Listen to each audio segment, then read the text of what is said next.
我叫周旋，3万年前穿越到洪荒世界，成为阐教玉虚门下第13位金仙。天尊告诉我，只要听话便可修炼大道。3万年间，我做牛做马毫无怨言，可最终却被剥夺根骨，弃如敝履。可他们不知道，我觉醒了书殿系统，任何人都可从书中领悟道法，而我亦可获得万倍返还。这一次，我要让整个阐教葬身封神大劫。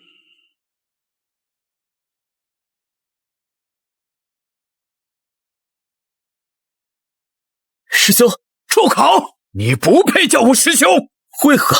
为何？你入教3年，与我等并列金仙，可却是个纯粹的废物。你在阐教1天，我12金仙便丢脸1日，我玉虚宫的颜面便损害1分。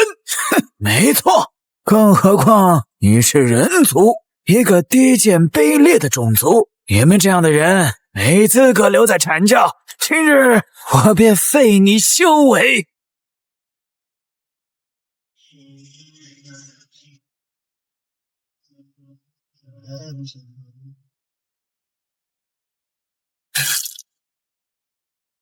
你废了我的修为，难道不怕师尊责罚吗？师尊责罚？之所以把你逐出山门，便是师尊的旨意。你不会真以为就凭你一个资质低下的人族，也配听师尊传道？当初之所以收你入教，就是因为阐教需要一个杂役弟子来处理各种杂事，好让我们12金仙腾出时间来专门修行，还想得传大道，简直是痴人说梦。圣人不仁，以百姓为刍狗。天地之间，周旋，后山灵草尚未浇灌，速去。启禀师尊，弟子何时才能得传大道真法？急功近利，道心不纯，如此心性，如何能修得大道？退下！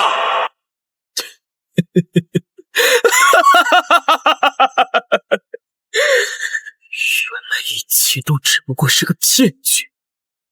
好一个阐教，好一个元始天尊！废物就要有废物的觉悟。今日暂且废去你一身修为，日后若再仗着阐教名号在外行事，便要让你灰飞烟灭，真灵破碎，连重入轮回的资格都不会有。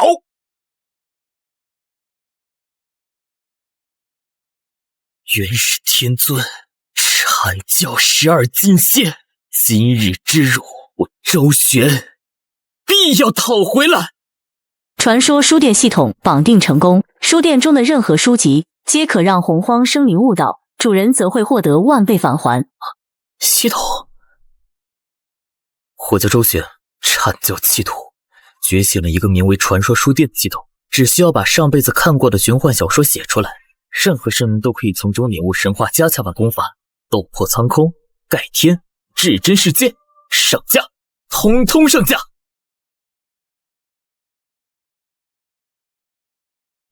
周师兄，公报师弟，我听闻周师兄被逐出师门，心中焦急万分，找了许久未果，没想到师兄竟是来了朝歌，开了家如此别致的书屋。先进来说吧，别在外面站着了。哼，那些家伙实在是欺人太甚，似我等披毛戴甲、资质低下之辈，永远没被他们正眼所瞧过。是啊，从来都没有。师兄，阐教这般待你，你准备怎么复仇？我在说什么呢？人家毕竟是12金仙，天尊更是天道圣人，我们这样的存在又能有什么办法呢？师弟，我准备推翻阐教。师兄，我没听错吧？推翻阐教？你怎么不可吗？司那阐教门内12金仙骄横蛮纵，从不把我等放在眼里，唯出身论，唯天赋论，所有资源都掌握在12金仙手中，普通弟子不配修习道法，又无法获得资源，修道之路几乎断绝。或许为兄也相信，只要付出努力，终有一天会被那元始天尊看中，得传真法。但是现在我明白了，似你我这样的种族资质，在元始天尊眼里连一只蜉蝣都不如。但是殊不知，只要把握住时机，蜉蝣亦可撼树。此次封神大劫波及整个洪荒世界，值此无量量劫，正是推翻阐教、改变天道大势的最好时机。师弟，为兄知晓，你是封神量劫之子，一旦大劫爆发，必能让天地倾覆。你可愿助为兄一臂之力，将那阐教推翻，甚至有一日将那高高在上的元始天尊踩在脚下？师兄，你莫要吓我。你可愿？师兄，公豹知道你对我好，当年在玉虚宫，因我出身根脚，人人欺我辱我，只有师兄你把我当人看，处处维护，这份恩情，公豹永世不忘。可是推翻阐教，这怎么可能？师兄你莫要忘了，那12金仙如今个个都是大罗金仙之尊，他们只需动一动手指，你我便会灰飞烟灭，连轮回的机会都没有啊！大罗金仙不够。师兄，你冷静一点。你我如今一介凡人之躯，一无逆天法宝，二无通天修为，凭什么呀？我们凭什么去跟他们斗？凭什么？你可看好？看完此书，其意自见。好。萧火火，斗之气3段。你记住，是我今日休了你。30年河东，30年河西，莫欺少年穷。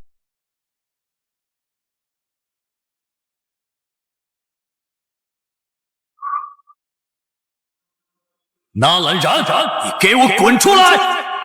叶枫，是浪池。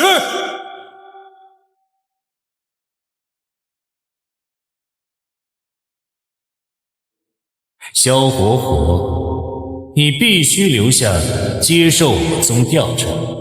你还不够格。30年河东，30年河西，好一个30年河东，30年河西，莫欺少年穷。阐教众仙欺我压我，但总有一日，我不要任何人踩在我申公豹的头上。这是书中火地的星霜地心火，这怎么可能？这分明是斗破苍空里杜撰出来的异火，怎么会出现在我手里？这便是我的筹码。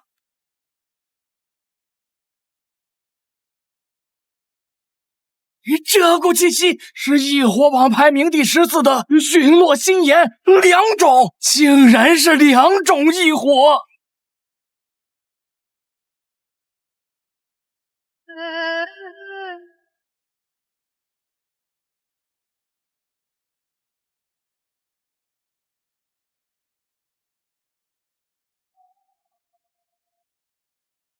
师兄，这是……你心里想的是什么，便是什么。师兄，我承认我刚才声音有点大，兄若不弃，胞弟原本……想好再说话。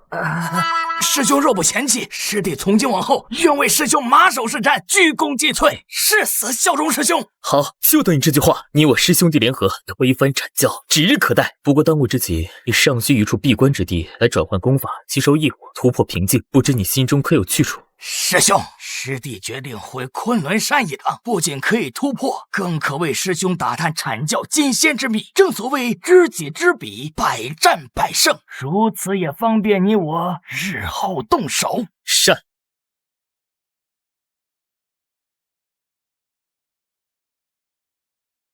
成功了！我竟然只用了1天，就突破到了太乙金仙。这在以前是数百年苦修都未必能达到的境界。师兄没有骗我，书中竟然真的有乾坤。是玉虚金钟，100年一次的阐教论道大会开始了。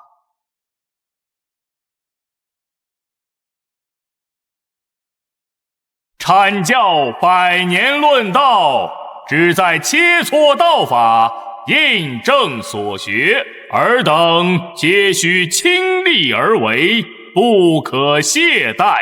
谨遵副教主法旨。开始吧。申公豹，你这披毛戴角之辈，也入我阐教数百年，不如上台来，让本仙看看你这孽畜到底学了些什么东西。不行，30年河东，30年河西，现在的我还不是暴露实力的时候。多谢真人抬爱，弟子修为浅薄，道法低微，就不上台污真人的法眼了。哦，是不敢，还是你根本就是个废物？师兄评判即可。哼，公豹啊，你还真是不堪大器，一辈子都是个做杂事的命，跟那废物周旋一模一样。太乙，哦，你辱我可以，但不要辱我周师兄。师兄，那家伙早已经不是我阐教弟子了，要我看驱逐他都不够，就该直接让他葬身于此，不然以后在外败坏我阐教名声怎么办？太乙，辱我师兄，该死！放肆！你这孽障，看我今天不把你打回原形！血！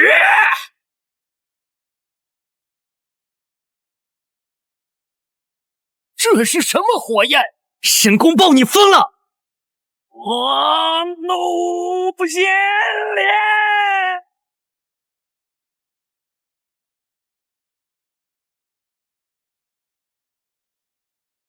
我怒先烈！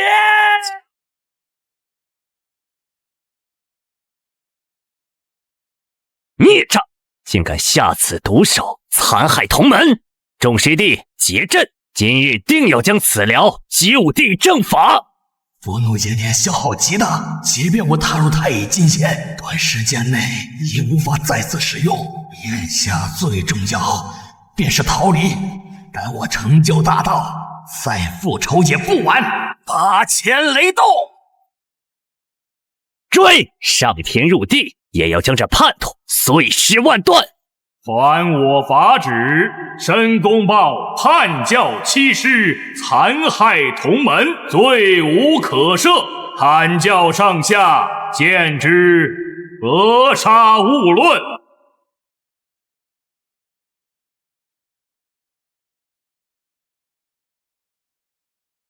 申公豹，他何时突破太乙金仙了？而且他为何这般着急？罢了，跟过去看看。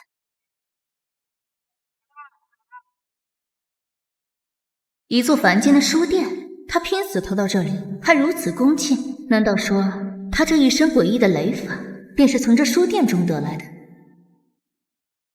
师兄，我暴露了。怎么回事？是师弟的错，主要那太乙老儿3番2次侮辱师兄，所以我一时间没忍住，出手了。倒是无妨，继续闭关吧。劫缘越发浓烈，终有一日，我们会正面迎击阐教。是。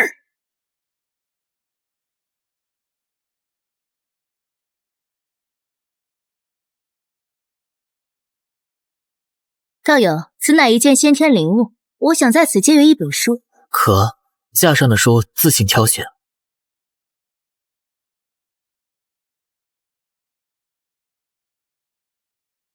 登天乐，踏歌行，弹指盖天，好大的口气！昔幼时，相依伴，风雨不侵，为君笑。夕阳落，执手散，红巾湿袖，离别伤。夕阳落，执手散，红巾诗绣离别伤。羽化神朝当诛，不为成仙，只为在红尘中等你归来。如此精彩绝艳的女子，为了兄长竟能创出如此盖世神功，甘愿在红尘中苦等，这份情谊感天动地。好一个狠人大帝，好一本盖天，能写出如此书籍之人，又会是怎样的存在？吞天魔功，吞万物以养身，无物不吞，吞天灭地。吞噬，这是吞天魔功？书中功法竟然具化现实，这怎么可能？这位前辈，莫非已踏入了那个境界？多谢前辈得赐机缘，这些小玩意儿不成敬意，还望前辈笑纳。不必了，我这里的规矩，一本书，一件先天灵物，规矩不可破。能视先天灵宝如无物，我的猜测应该错不了，是晚辈唐突了。前辈，这本盖天，晚辈可以借走吗？可。二姐，你看大姐，这都多少天了，修炼也不修了，大道也不参悟了，咱们的九曲黄鹤大阵也不演练了。前几日师尊开讲大道，他竟然都没去听。是啊，大姐自从上次外出游历回来，就整日抱着那本书，跟入了魔似的。二姐，我跟你说，大姐她不会是出去这一趟动了凡心，迷上凡间那些情情爱爱的画本小说了吧？怎么可能？大姐道心何其稳固！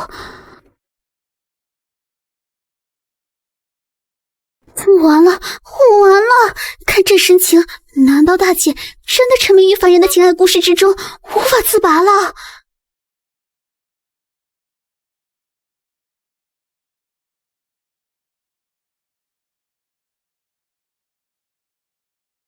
啊，这是好强的气势！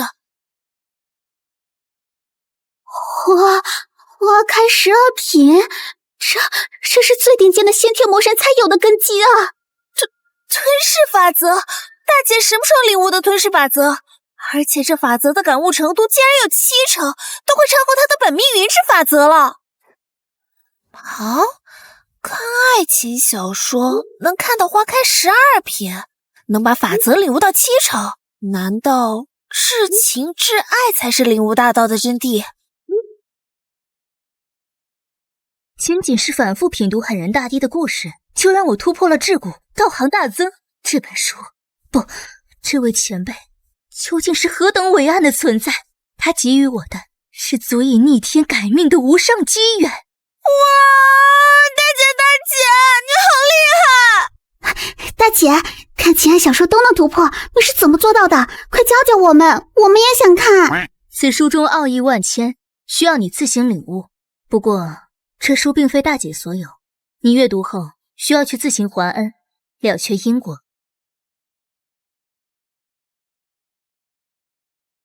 读者云霄阅读盖天，习得吞天魔功，反哺宿主，获得奖励神话进阶版吞天魔功。吞噬法则吗？不错。读者碧霄阅读盖天，沉浸于黑黄魅力无法自拔，恭喜宿主获得黄金神灵加强版。意外之喜。读者琼霄阅读盖天，为九龙拉关的宏伟所震撼，宿主获得奖励加强版九龙拉关3世通关。我操，这三姐妹未免也太牛逼了吧！黄金神灵就算了，这个琼霄竟然直接把九龙拉关给观想出来了，3世通关，贯穿3部曲的终极宝物！我操，先天至宝！九龙拉关版3世通关，先天防御至宝，可召唤3世之身，即过去、现在、未来3身，潼关内部自成一方大千世界。发了，我要发了！师叔，弟子亲眼所见，那申公豹实力大增，皆因误入了一家书店，而店主正是不久前才被逐出的周旋。你的意思是，申公豹之所以实力变化如此之快，有可能是误入了一个书店，而这个书店是周旋这个阐教弃徒开的。千真万确，弟子所言绝无半句虚假。知道了，你先下去吧。周旋，一个被放弃的废物，要那么多机缘又有何用？周旋，这泼天的机缘，何该归我阐教，归我赤精子所有？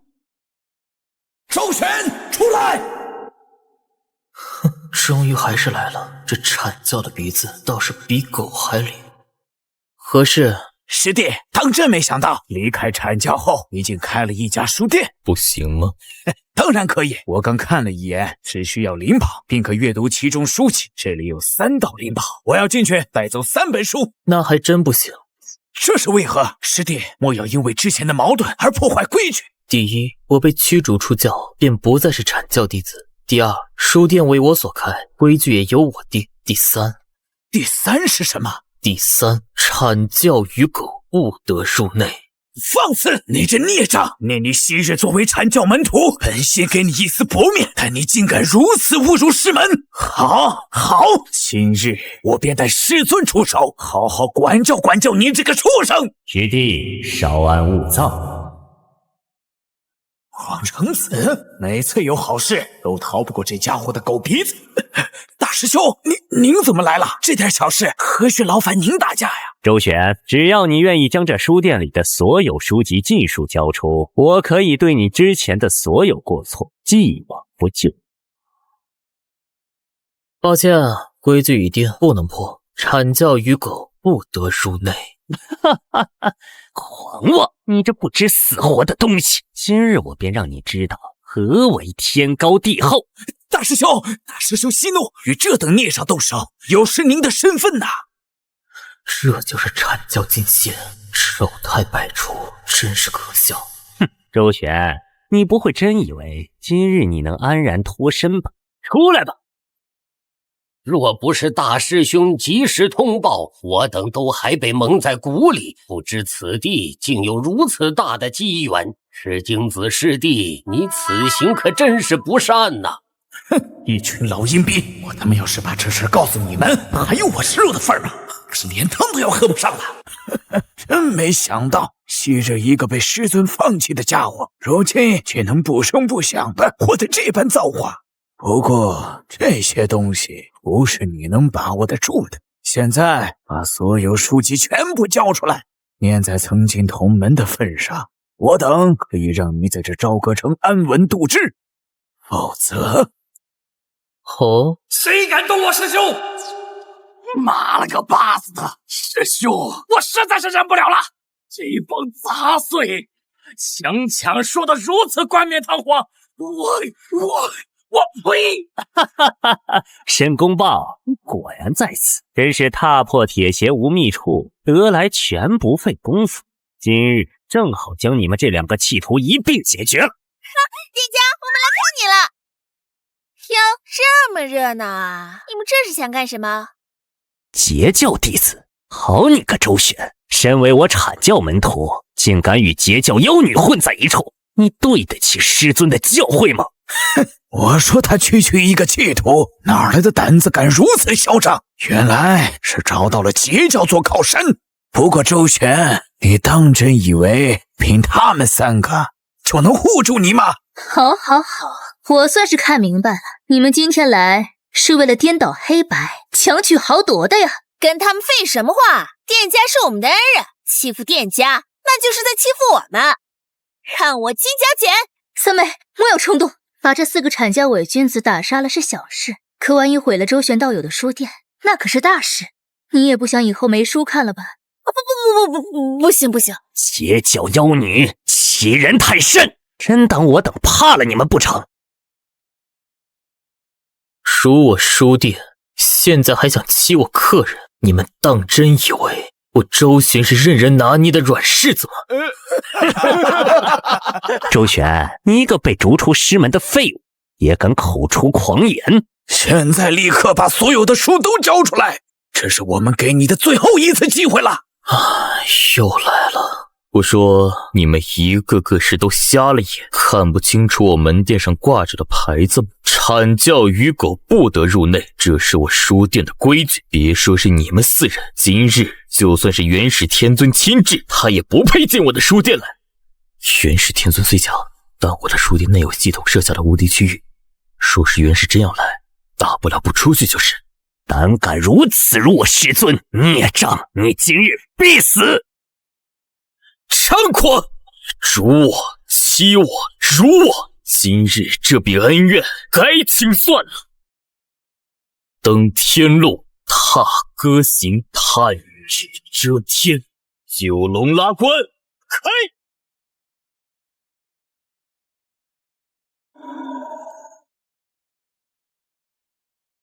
此等异象究竟是何人所为，竟能引动如此恐怖的气息？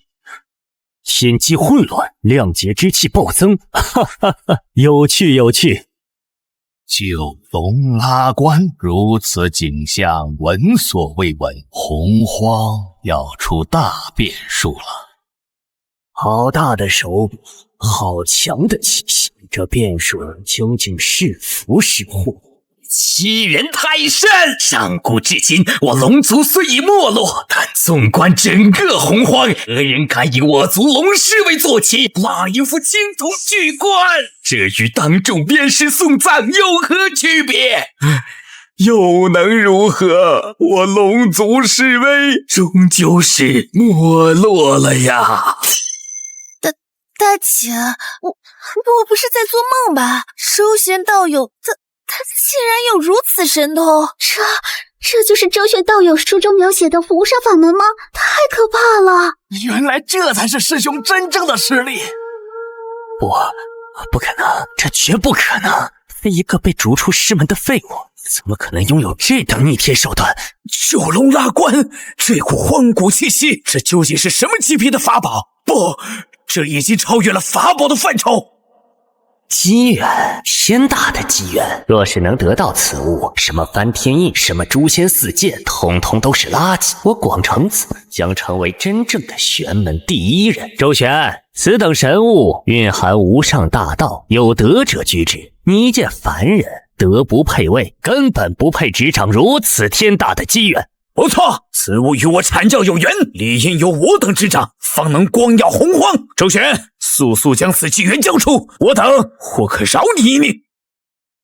周玄道友慷慨解囊，让我等得观其书，更是舍得将如此惊天动地的机缘展现在我等面前，这份恩情我们不能忘。大姐说得对，士为知己者死。这4个阐教伪君子想抢道友的机缘，先问问我的金角姐答不答应？3位仙子所言极是，况且再说了，万一周师兄一高兴，再给我等看几本别的书，我等岂不是……善，凭尔等4人也敢妄想夺取前辈机缘，找死！这一天终于来了，今日就拿你们4个金仙来祭奠我周旋的大道之路。敢动我师兄，先问过我申公豹手中一火。你们阐教弟子向来都是一群眼高于顶、自命不凡的伪君子，今天就让你们知道什么叫天外有天。放肆！区截教旁门，也敢在我等面前殷殷狂吠！申公豹，你这叛徒！三小，你们是想挑起2教大战吗？战便战，我截教何曾怕过？30年河东，30年河西，莫欺公豹穷！今天就让尔等见识一下手中异火之厉害！高火3玄变！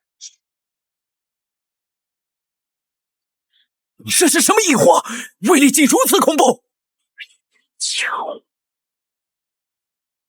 休得猖狂，看我手段！阵起！如此恐怖的杀劫之气，这是什么杀阵？为何我从未见过？哼，你不需要知道，好好享受我为你准备的天地大劫吧。不，我的法力，我的道行，这是什么鬼东西？天道之下，众生皆苦，入我关中，方得安息。葬天官，出葬天，葬地，葬众生。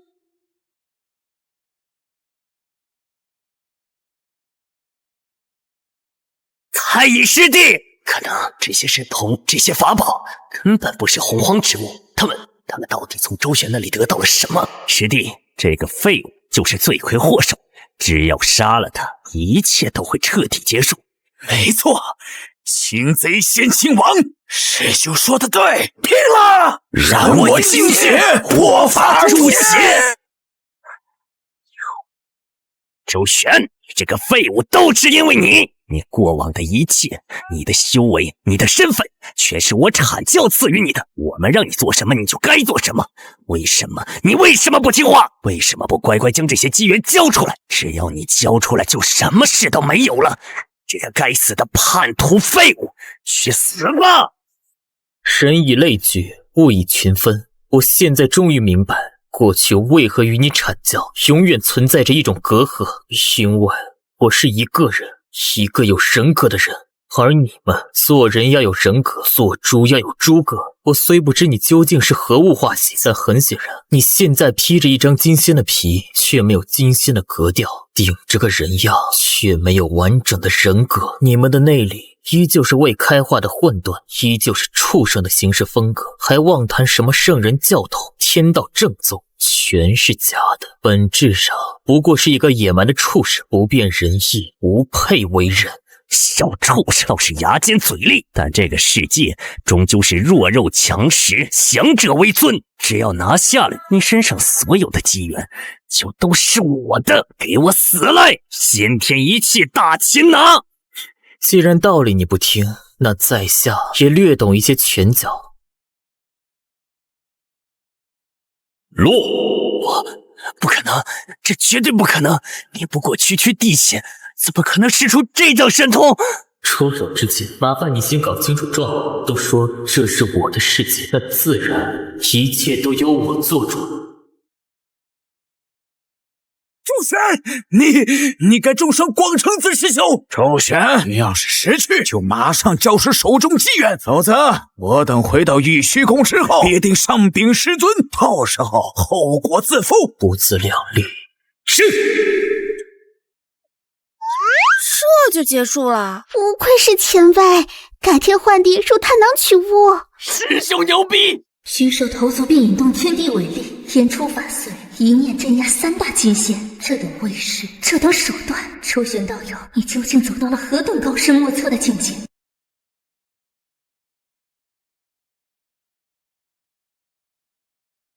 今日之事，多谢4位道友出手相助了。不敢，师兄言重了。我们就是摇旗呐喊，根本没帮上什么忙。是啊，跟道友您比起来，我们那点道行简直就是班门弄斧。我一个开书店的，也没什么奇珍异宝可以答应各位。不过我这店里别的不多，就是书多。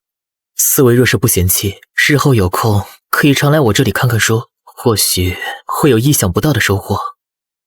还有，难道这满屋子的书都和我们看的一样？每一本都蕴含着一个完整的大道世界。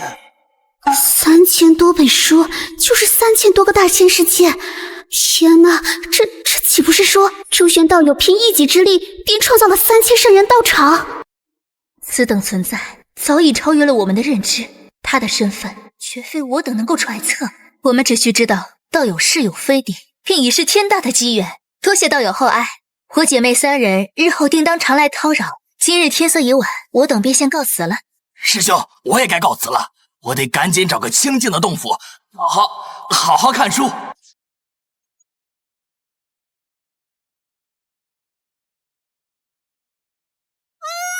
大姐二姐，你们听，是明道中。明道中晓，难道是？没错，千年一次的结界大比又要开始了。大姐二姐，这次大比我们可要好好表现，凭我们现在的实力，再加上道友书中的无上妙法，干倒多宝师兄，拿下无当师姐，还不是手到擒来？到时候咱们3霄就是截教当之无愧的大姐大，门下所有弟子见着我们都得喊一声师姐，咱们在碧瑶宫啊横着走。吞万物以养自身，以凡体演化混沌体。这吞天魔功绝对不仅仅只是吞噬法则显化这么简单。原来如此，是以吞噬为主，造化为辅，一功双法则的体现。只有如此，才能不断进化。不然的话，成千上万种体质傍身，本源之间相互冲突，肉身怕是早就爆了。生于虚空，葬于虚空，独守轮回海，血披不死山，星空绝唱。我虚空大帝一生不弱于人，壮哉我虚空大帝，壮哉我神族大帝不朽。完了完了，是不会是读书读傻了吧？哎，大姐，这可是咱们截教1000年才一次的大比啊，你不去参加了吗？参加大比能获得这吞天魔功吗？当然。那参加大比能习得这书中的万化仙诀，领悟一念花开，君临天下的无上神通吗？好像那参加大比能让我获得大道法则感悟吗？能让我领悟吞噬法则的真谛吗？能让我修为精进，元神之花开满12品吗？大姐，这是大比，又不是……既然都不能，那我为什么要参加？算了，大姐是指望不上了，我还是找二姐吧。虚空大帝真的好苦啊！他明明有不死药，却只活了一世。苍天何保虚空啊！算了，我还是自己去。金姑仙，你我二人今日别分出个胜负。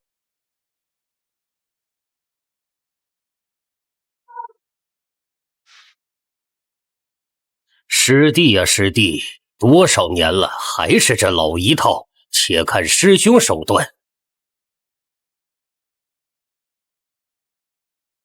抗拒金环。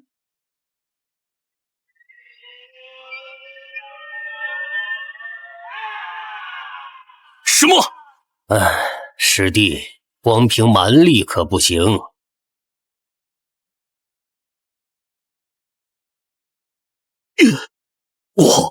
我竟然……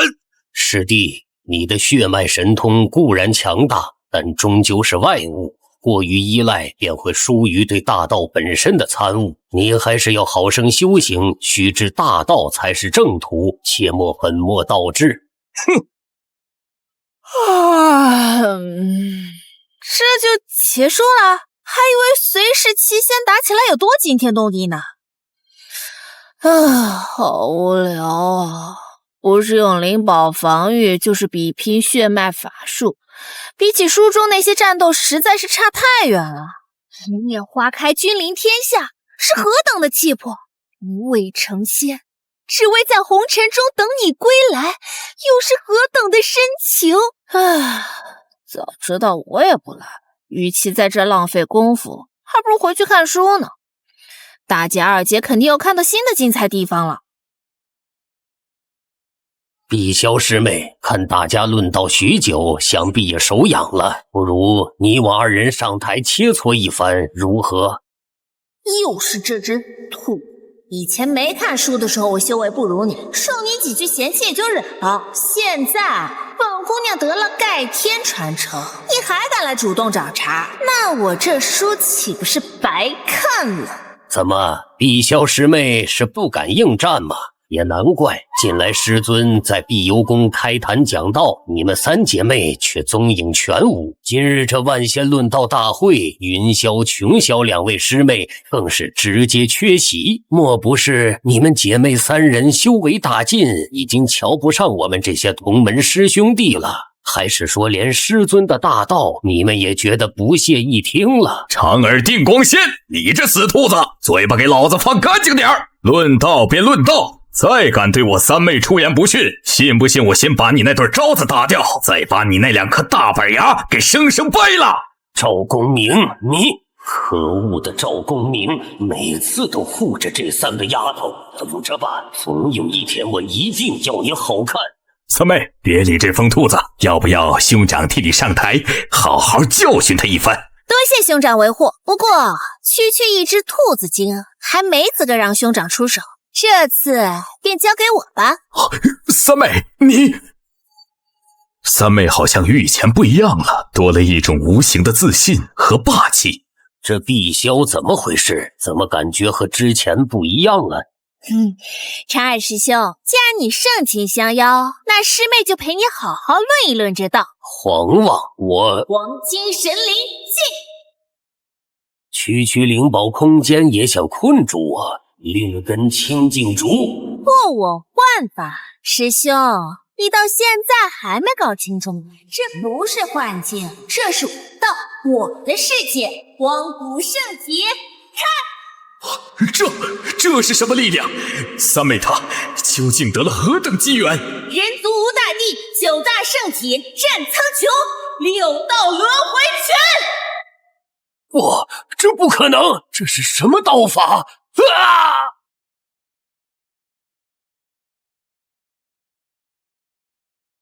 我的修为，我长耳定光仙的颜面，碧霄、赵公明、三霄，你们等着！这是你们逼我的，定要你们付出100倍、1000倍的代价。那精灵，我感受到了，那是极品先天灵宝的气息。天哪，三师姐竟然有这等至宝！灵宝固然可贵，但你们难道没注意到师姐的道法吗？那是什么体质，竟有如此霸道绝伦的气息？还有那一拳六道轮回拳，将轮回法则演化为无上杀伐神通，这简直是闻所未闻。三师姐究竟是得了何等逆天机缘呢？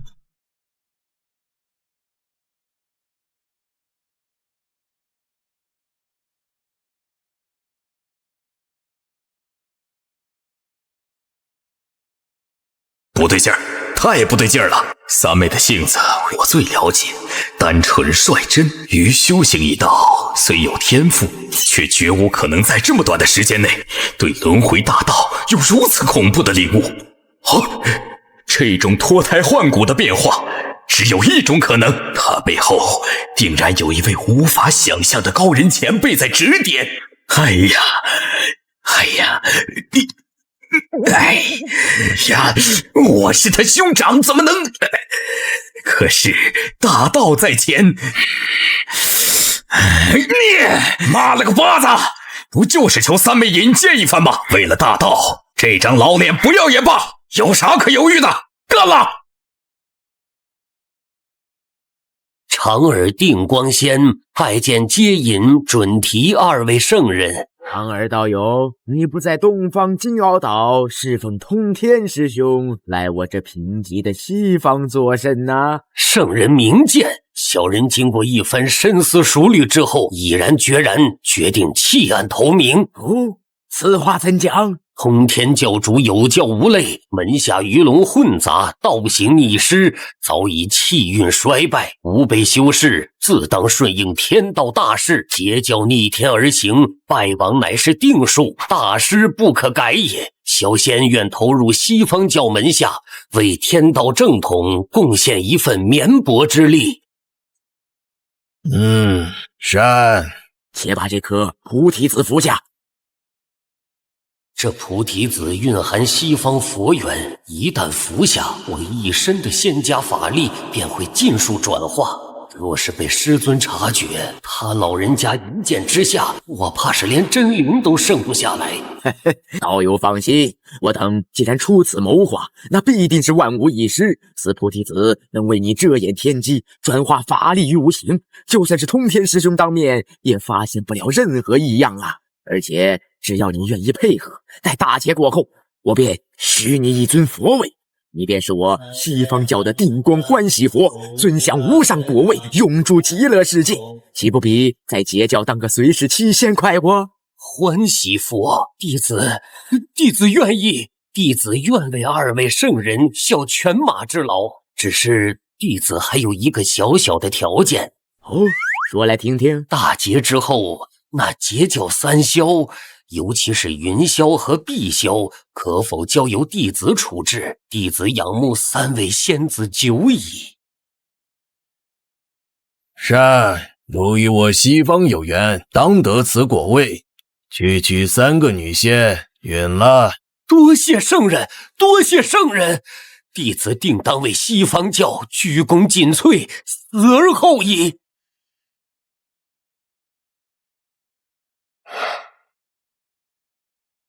为了大道，这张老脸拼了！是谁敢闯本仙子的洞府？哈，大哥，你怎么来了？见过大哥。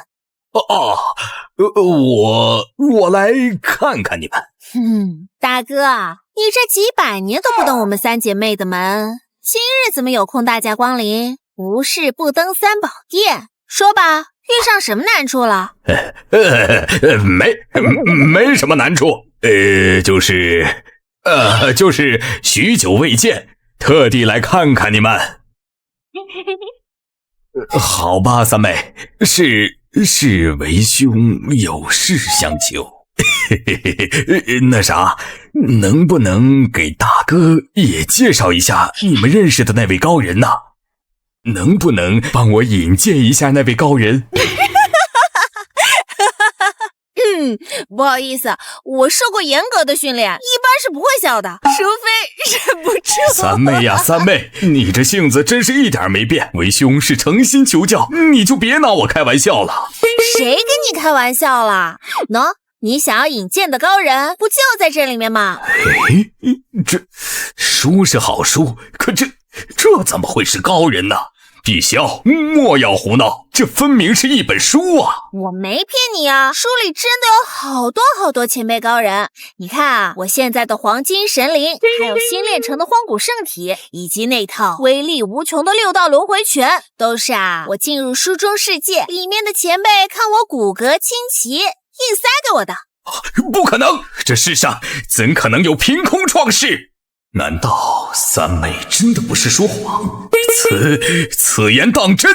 书中真有世界？好了，三妹，别再逗你大兄了。哎呀，大姐，你怎么这么快就拆穿人家了吗？一点都不好玩。大兄，三妹的话半真半假，她这一身机缘确实是看书所得，但这书并非凡物，乃是一位隐士前辈高人亲手所书。原来如此，我就说嘛，世间哪有如此奇事啊？难道你们？没错，一切如大兄心中猜测那般，我们三姐妹都得到了无上机缘。我操，花开12品，而且还是大罗金心圆满，圣人之下最顶尖的标志，大姐竟然已经到了这一步。三位妹妹，不知能否为为兄引荐一番，拜见这位前辈高人？引荐倒是可以，不过那位前辈性情随心，是否愿意见你，是否愿意赐下机缘，就不是我等能决定的了。这是自然，只要能见前辈一面，便已是天大的福分呐！这都快半个月了，一个客人都没有，早知道就把书店开在闹市了。前辈，我们又来看你啦！不错，修为又有经济，看来上次给你的书，你很认真的在看。前辈，这是我等的一位兄长赵公明，他久仰前辈大名，特来拜访。赵公明，结交万本大弟子，手持24颗定海神珠，坐下黑虎，他怎么来了？晚辈赵公明拜见前辈。前辈，晚辈愿以此物换取一次在店内看书的机会，还望前辈恩准。可东西放下，自己去看吧。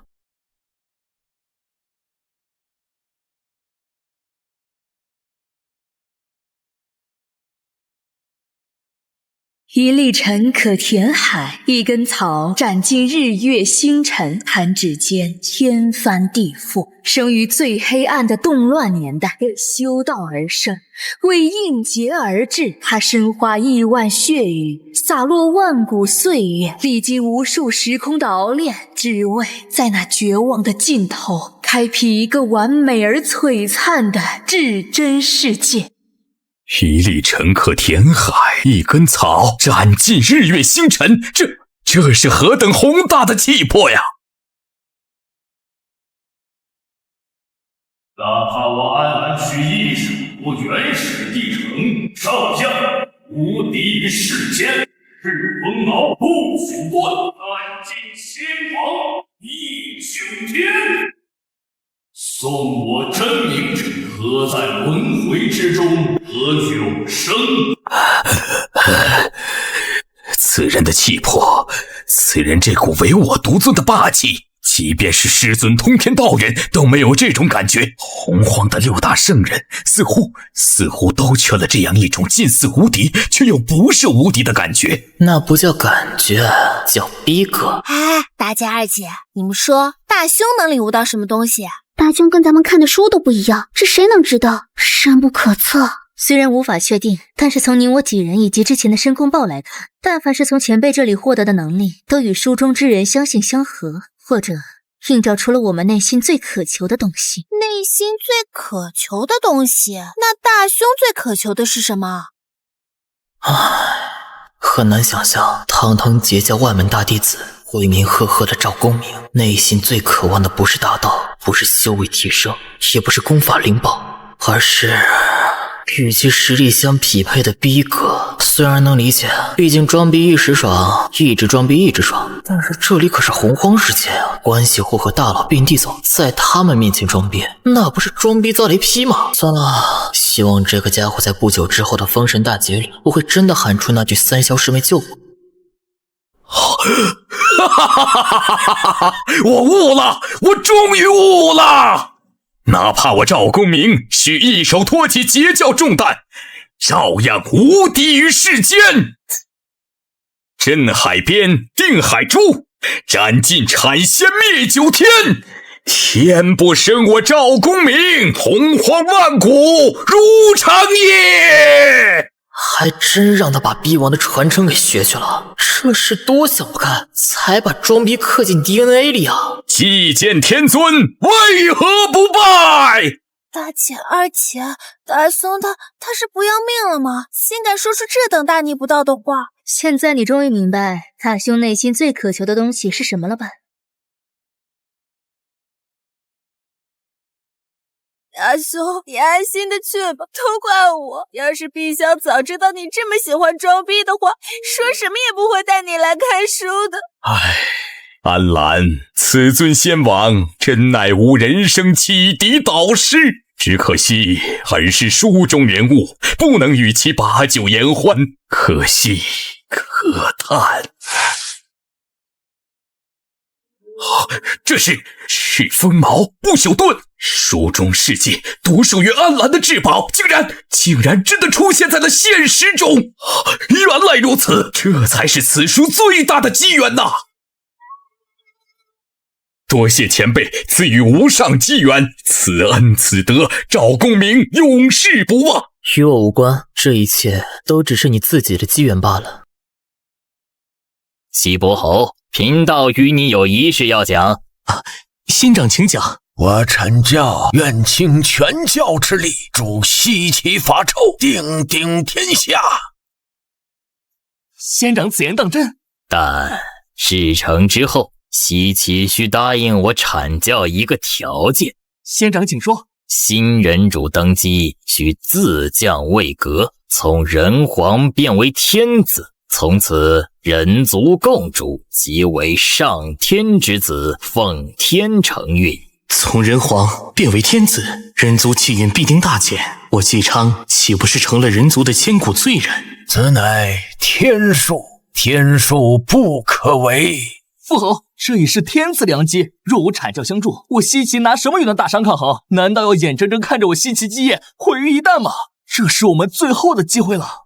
父侯，您还在犹豫什么？这可是天赐的无上仙缘，千载难逢啊！此乃天道大事，是圣人法旨，圣人意志，岂是我等凡人可以揣测违逆的？父侯，您若不应，天下800镇诸侯自会有愿意取而代之者，届时我西岐悔之晚矣。西伯侯，你这为人父，还不如令郎看得通透啊！西伯侯，只要你点头，我阐教不仅保你鸡世江山，100年国祚，更可许你一桩死后的天大富贵。封神榜上为你留一尊位，中天北极，紫薇大帝。仙长，国运神位固然有人，但邪教势大，门人遍布朝野，通天教主更是圣人之尊，发诏便是与整个邪教为敌。元始天尊虽亦是圣人，可那诛仙四剑非四圣不可破，此言人尽皆知。原来西伯侯是担心这个，你是在顾忌截教那位通天师叔，对吗？你放心，我阐教既然敢行此事，自然早已有了万全之策来应对那座诛仙剑阵。截教万仙来朝，气运鼎盛至极，然盛极必衰，此乃天数。如此庞大的气运，岂有不被清算之理？诛仙剑阵号称非四圣不可破，那若是我们当真凑齐了4位圣人呢？四位圣人，这怎么可能？三清本为一体，同气连枝。兄弟，西伯侯，圣人之下皆蝼蚁，圣人之间亦有亲疏远近。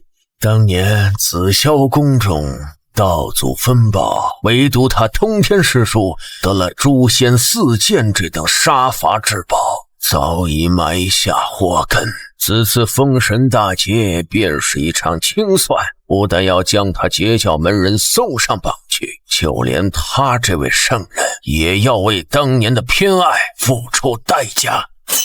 这不仅仅是王朝更迭，更是一场蓄谋已久的圣人之间的博弈啊！姬昌明白了，西岐上下愿为其子，但凭2位仙长，但凭圣人差遣。天道循环，杀劫已起，终究是开始了。通天师兄，你门下万仙来朝，气运鼎盛，却不知盛极而衰，木秀于龙。唉，非是师妹不愿帮你，实是这盘棋早已不是我等能够左右，稍有不慎，尽是道陨之危。大道50，天眼49，遁去其一，这既定的天命竟出现了一丝变数。这一线生机，难道说我人族还有救？不行，我若亲自动身，动静太大，太上师兄无为而无不为，定会第一时间察觉，届时这一线生机，怕是会立刻被他抹去。必须派一个得力之人下界，代我寻找。可该派谁去呢？有了，狐族。此族天生精通魅惑，于因果之道最是敏感，且多为女子之身，行走于红尘之中，最不易引人注目。招妖幡现。妖族帝俊东皇，终究是过眼云烟。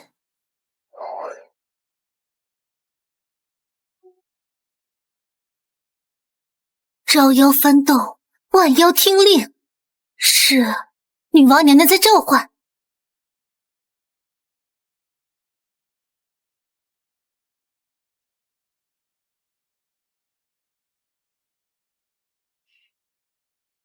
轩辕坟狐族苏妲己拜见女娲娘娘，娘娘圣寿无疆。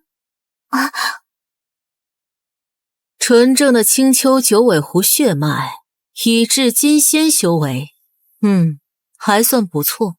蒙娘娘谬赞，妲己愧不敢当，不知娘娘召唤有何法旨？我召你前来是为了那冥冥之中的一线生机，请娘娘法旨，妲己万死不辞。天道之下，人族当灭，圣人亦不可逆。然我推演天机，于无尽死局之中寻得了一线生机。这一线生机就在人间的都城大商朝歌，你需下界前往，带我寻到它，并守护他。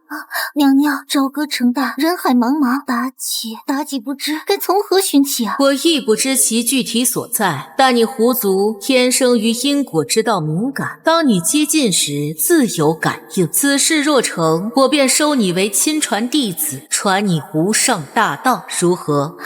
娘娘放心，妲己便是拼了这条性命，也必不履命，为娘娘寻得那一线生机。去吧。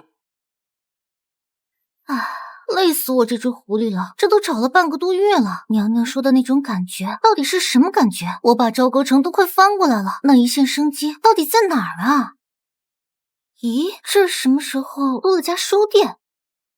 看书一次取一件先天灵宝，这老板是想钱想疯了，还是专门坑我这种涉世未深的狐狸精的？哼，我倒要看看是何方神圣，敢如此狮子大开口，看我不给你点颜色瞧瞧。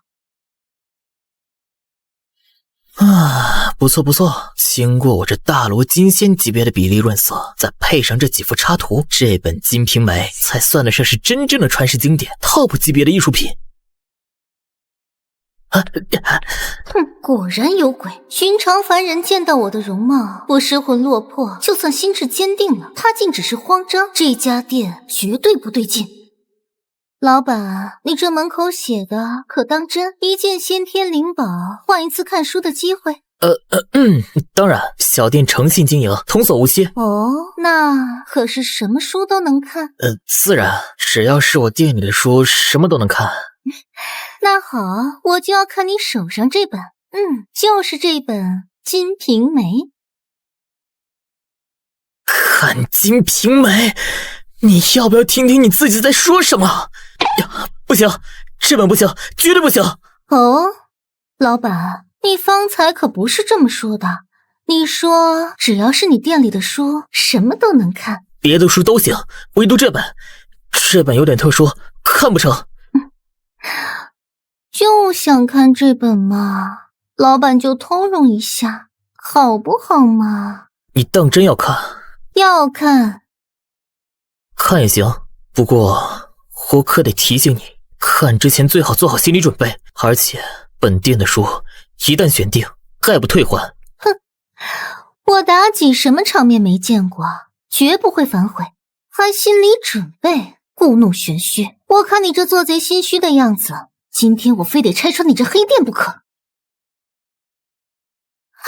你这写的都是些什么言辞言曲？简直不知羞耻！是你自己非要看的，我可没逼你。再说了，本店规矩，一旦选定，概不退还。黑店，这绝对是黑店！可那是一件先天灵宝啊！就为了几页不堪入目的图画，就这么打了水漂？不行，我倒要看看你这书里到底能写出什么花样来。这哪里是什么不正经的验书？这分明是将阴阳大道、双修法则揉碎了掰开了，喂到你嘴里啊！这简直是无上宝典！我倒要看看你能坚持到几时。我操！看个《金瓶梅》都能看得法则显化，这是什么先天魅惑圣体啊？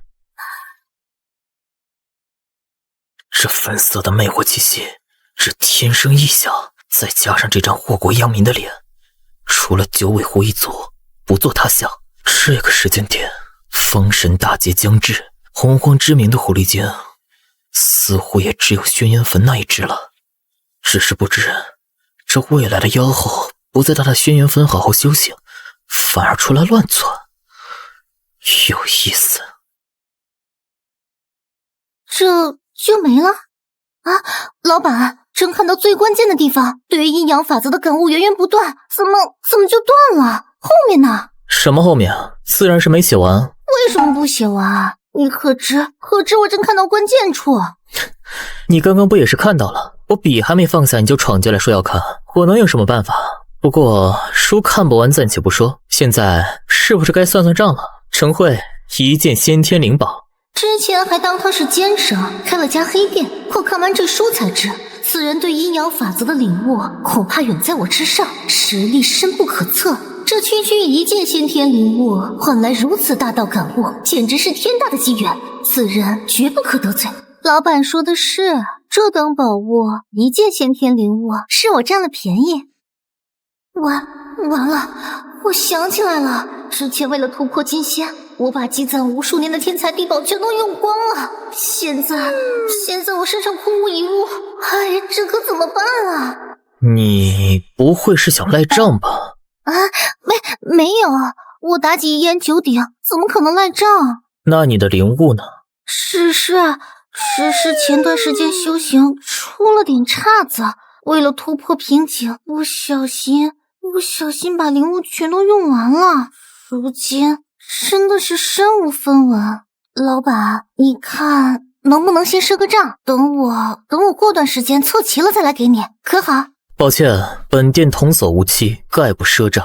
哎呀，怎么办？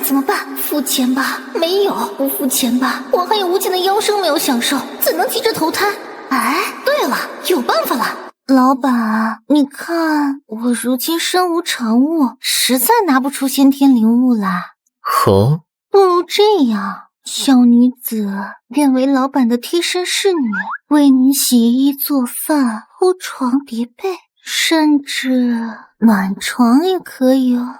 拿这个考验本店主会经不起这样的考验。想白嫖做。检测到宿主触发特殊事件九尾妖狐的卖身契，妲己因阅读神话版金瓶梅，意外领悟全新法则，阴阳和合之道，魅惑天成之法，房中侍奉之术。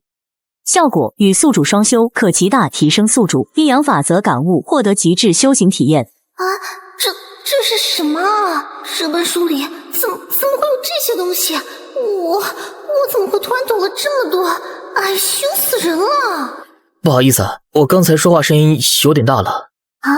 我这个人平生最喜欢挑战，既然你把话说到这个份上，那我就给你这个机会，就当是挑战一下我心中的软肋吧。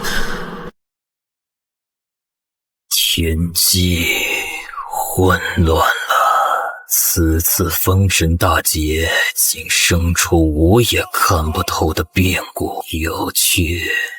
连女娲师妹的娲皇宫也因此变数而气机浮动，看来是坐不住了。变数断去其一倒是有趣，不过天道大事不可更改，人族当有此节，无需所谓的生机，一切按定数来便好。玄都，弟子玄都拜见老师。大罗金仙巅峰，道心稳定，7成的法则感悟。善，妾乃老师教导有方，弟子不敢居功。老师召弟子出关，不知所为何事？封神大劫本是天道定数，人族何该有此一劫？然其中生了一丝变数。变数？此变数无意看不透。什么？连老师您都无法推演其来历？这怎么可能？大劫将至，天机早已混乱不堪，纵然是圣人，也无法窥其全貌，如一团乱麻。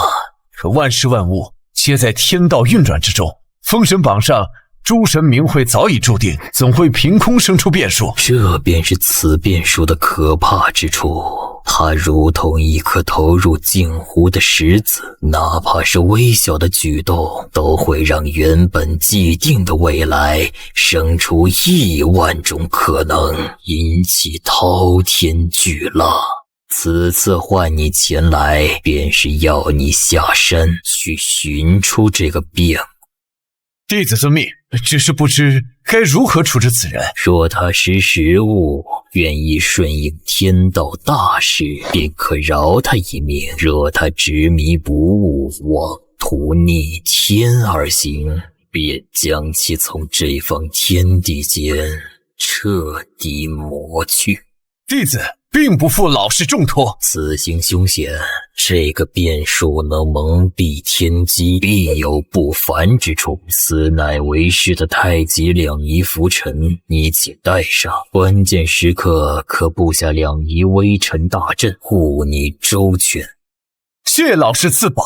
你且去吧，此行也可当对自身的一种磨练。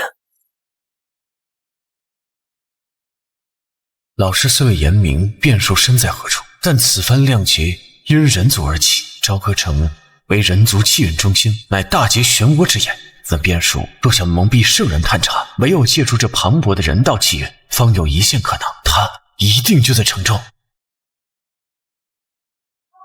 申公豹，他不是早已被逐出阐教了吗？不对，他的修为怎会精进如此之快？这般速度简直匪夷所思，竟已直追12金仙。他这是要去何处？等等，那个方向是百家书屋。申公豹修为暴涨，定然是得了天大的机缘，而这机缘难道就与他去的那个书屋有关？莫非那个搅乱天机的变数就是书屋的主人？就是这里了，任你手段通天，能遮蔽天机。但今日我玄都亲至，定要揭开你的真面目。公子，这力道可还行？不错。那手法呢？尚可。那公子可还舒服？舒服。那公子可还满意？满意。公子，既然您这么满意，那我能不能再看一本书呀？就一本。不行。为什么？奴家伺候的不好吗？你现在的洗衣、做饭、按摩，包括暖床，这些是你上一本书的价钱。想看新书，就得付出新的代价。可惜，除了当个贴身侍女，你好像没什么别的价值了。谁说我没有价值？我还可以陪你。奴家精通的房中之术，阴阳相合，绝对能给公子带来极致体验，好不好嘛？一本就一本。此事，道友，贫道玄都愿以一件先天灵宝求阅殿内一书，还望道友现身一见。该来的终究是来了。我知道会有不速之客，但是没想到来的人竟然是你。海上老子果然是3清之中隐藏最深、修为最强的那一个，这都能被他算到。店家可否看书？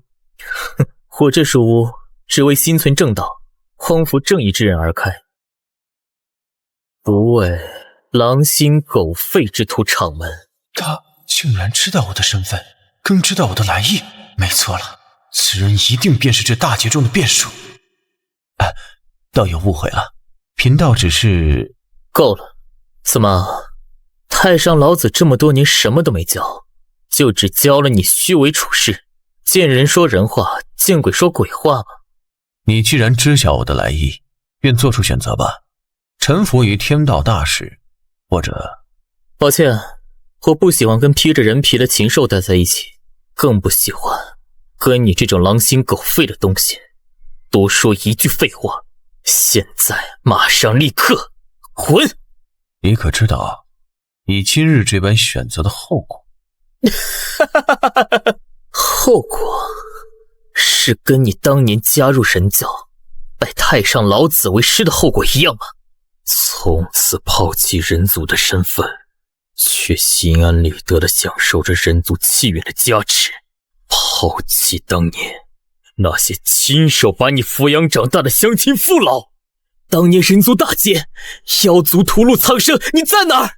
当妖族的爪牙撕碎你部落里那些看着你长大的叔伯，分身那些害你哥哥的孩童时，你又在哪儿？你那时已是圣人门徒，你若真有半点人心，只需一句话，妖族也不该在首阳山放肆。退一万步说，你若无力庇护，那你为何要驱赶那些前去投奔你的族人？你看看你都做了什么！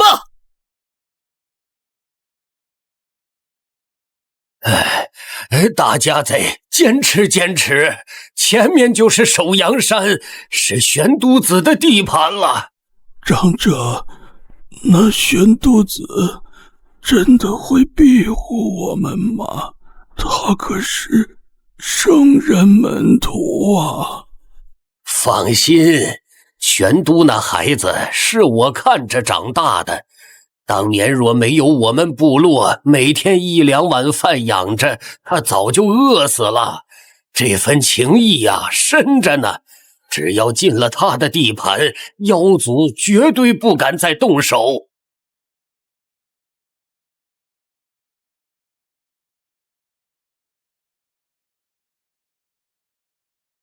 圣人道场清净之地，尔等生灵不得擅入。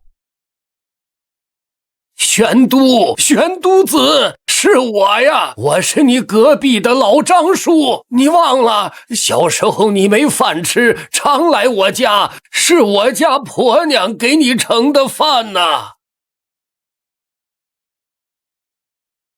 玄都上仙，求求您发发慈悲，就让我们进去躲一躲，我们保证绝不污染圣人道场。等妖族退了，我们立刻就走，绝不多留片刻。我再说一遍，圣人道场擅入者斩。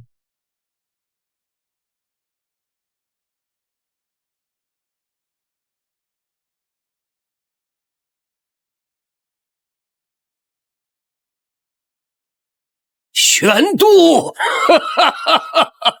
既然做了圣人的狗，就夹紧尾巴，千万别让人知道你曾是人族。我怕将来会有人族亲手打死你这畜生。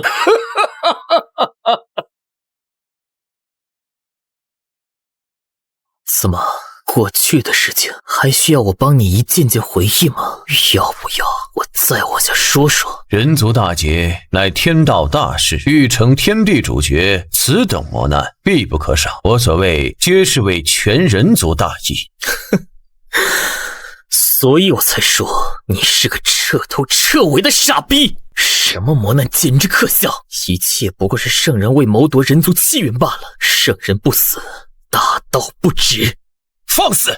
所谓天道大事，不过是你们这群高高在上的天道走狗为了谋夺人族气运编造出的最大谎言。天地人三道，地道轮回，人道自强。你们惧怕人道崛起，所以才要用所谓的大劫来欺压，来打压，将人道彻底吞噬，永生有世踩在脚下，这才是真相。一派胡言！是不是胡言？你比我更清楚。变数，你果然是那个变数。好，既然你执意找死，那我也不必再顾忌什么同族身份。这个世界不需要变数，一切都该回归既定的天命，给我死！在我的书店里动手，真是可笑。不可能，这个是极品先天灵宝，南方绿地焰光旗，你怎么可能？这书店既然敢对我出手，就要做好魂飞魄散的觉悟。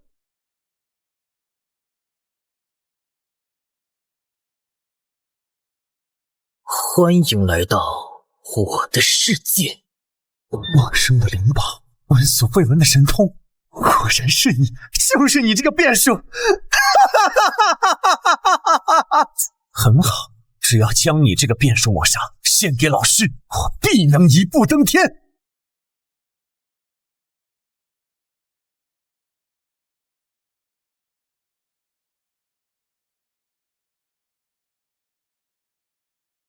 什么？穿过去了？这不可能！我的乾坤图乃是仿照先天灵宝炼制，内蕴乾坤可收天地，为何会对你无效？好一个变数，手段果然诡异莫测。幸好临行前，老师算到此行会有波折，特将此至宝赐予我护身。周旋能见到此，是你的结束，也是你的荣幸。两仪微尘大阵开！周旋已可识此阵，这乃是家师的成名手段。两仪微尘大阵乃至洪荒之中排名前10的无上杀阵，能死在此阵之下，你也算死得其所了。雕虫小技，也敢在我面前班门弄斧，狂妄！死到临头还敢嘴硬？也罢，就让你见识一下什么才是真正的力量。荒古圣体，开！这是什么气血？如此磅礴的生机，堪比上古祖物不，甚至比祖物还要恐怖，这怎么可能？6道轮回拳，呼！哼，虚张声势，就算你有无足一般的肉身又如何？我这大阵乃是圣人所赐，自成一界，隔绝万法，绝对不可能被。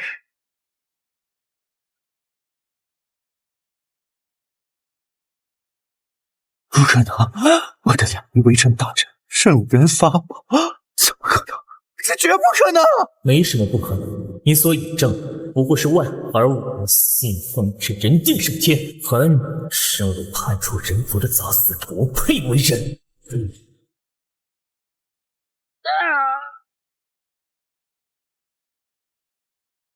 本来以为来了个多强的对手，原来只是个小瘪三。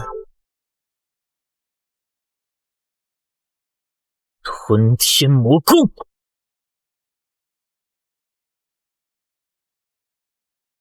这才是吞天魔功的正确用法。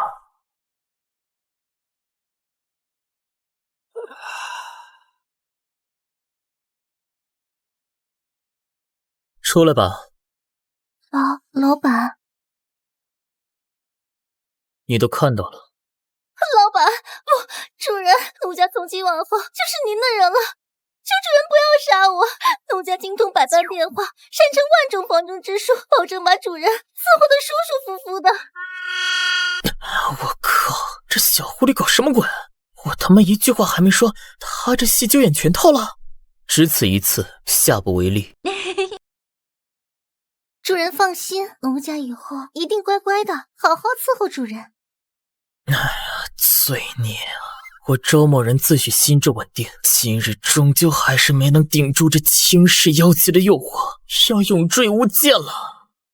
哎呀，罪孽啊！我周某人自诩心智稳定，今日终究还是没能顶住这轻视妖姬的诱惑，要永坠无间了。不过，正所谓我不入地狱，谁入地狱？都说这美色是刮骨钢刀，周某人今日便要亲身试试它究竟有多利。走，跟我进屋。主人，舒服吗？舒什么舒？做好你的本职工作，再想看书。主人，真是答应给妲己看书了。看你表现。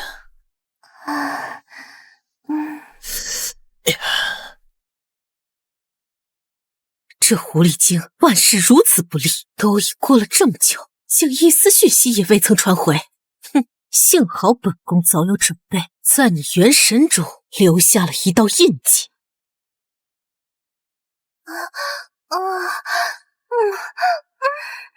你住！本宫让你去寻找变数，不是让你去睡了那个变数。自带天机遮掩，即便本宫借由元神印记强行窥探，也只能看到一瞬，便被其气机搅乱。看来此人果真是那搅动洪荒的变数，错不了。罢了，看来此事还需本宫亲自走趟。可恶！我明明将书中的玉女心经和房中秘术都已参透，为何还是输给了主人？你也不想想，那本书是谁写的？难道还要告诉你，我绑定了加倍返还系统？你修行1日等于我修行100日，这房中术自然也是如此。燕家可在？本宫想看一看书。这是怎么了？大清早的，有客人上门，好事啊！不是客人，我好像听到了娘娘的声音。娘娘？哪个娘娘？女娲娘娘。操，女娲？不可能！我这书殿有大道庇护，能遮掩一切天机，圣人也无法窥探。她是怎么找来的？也许是我太累了，出现幻听了。对，一定是幻听。燕家何故避而不见？怎么办？一定是娘娘知道了，她肯定知道我不仅没找到那个变数，还跟你睡了。完了，娘娘一定会扒了我的狐狸皮，做成围脖的。不用担心，你的任务已经完成了。要不然的话，女娲既然在妲己元神中埋下这种手段，可以随时追踪定位，那岂不是说昨晚我和妲己她全看见了？完犊子！千防万防，家贼难防。我这是被现场直播了，还是给圣人直播？你先在此歇着，别出去。这件事我来处理。主人，我的任务是寻找搅动洪荒的变数。主人说我的任务完成了，那岂不是说主人便是那个变数？后辈人族周旋见过女娲娘娘。不愧是搅动天机的变数，看来你什么都知道了。娘娘说笑了。本宫此来有2事，其一，见见你这变数，如今看来尚可；其二，便是看看你这能蒙蔽天机的书殿有何神奇。魂殿家规矩，不知此物可否换一次阅览之机？乖乖，山河设计图，圣人出手就是不一样，顶级先天灵宝当门票。娘娘言重了，此物足矣。娘娘，请。可有推荐之书？娘娘既为人族圣母，又曾为妖教之主，想来这本在史之书最适合娘娘。莫非来上元始接引入敌，尔等竟敢如此欺我？书中内容是真是假？娘娘，这本书不过是我闲来无事胡乱编写的话本罢了。从封神亮节开始的后续，更只是我的臆想。不过，若看透这世间万物运转的本质，便会发现我这臆想与未来洪荒大事或许大差不差。你此话何意？意思很简单，总结起来便是6个字：信则有，不信则无。此乃招妖幡，你且收下，持此幡可号令天下万妖。抱歉，娘娘，我是人族。我明白了，此番大劫，本宫会出手。人族绝不能再沦为任由圣人收割气运的牲畜。迟来的深情，或者说是正义吗？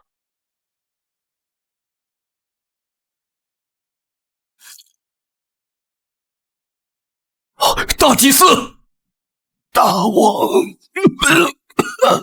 天机，我看到了。说，寡人听着。封神大劫，席卷3界，我人族气运将衰，万劫不复，此乃天道定数。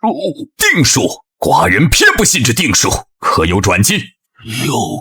有，我以性命为引，窥得一线生机，生机在人族，在书。书？什么书？去寻吧，大王，您是人皇，人族的命运就在您手。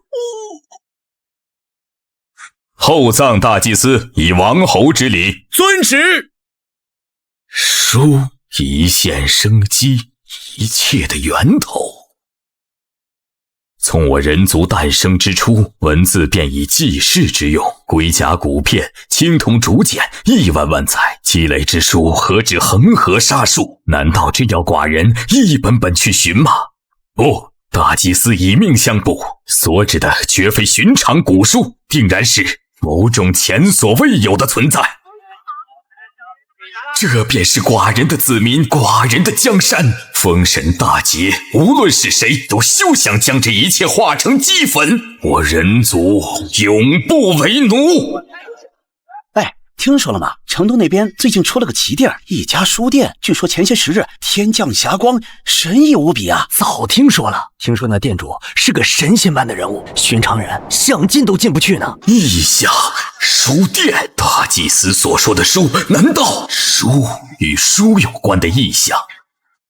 寡人倒要去亲眼看看，这所谓的一线生机究竟藏着何等玄机。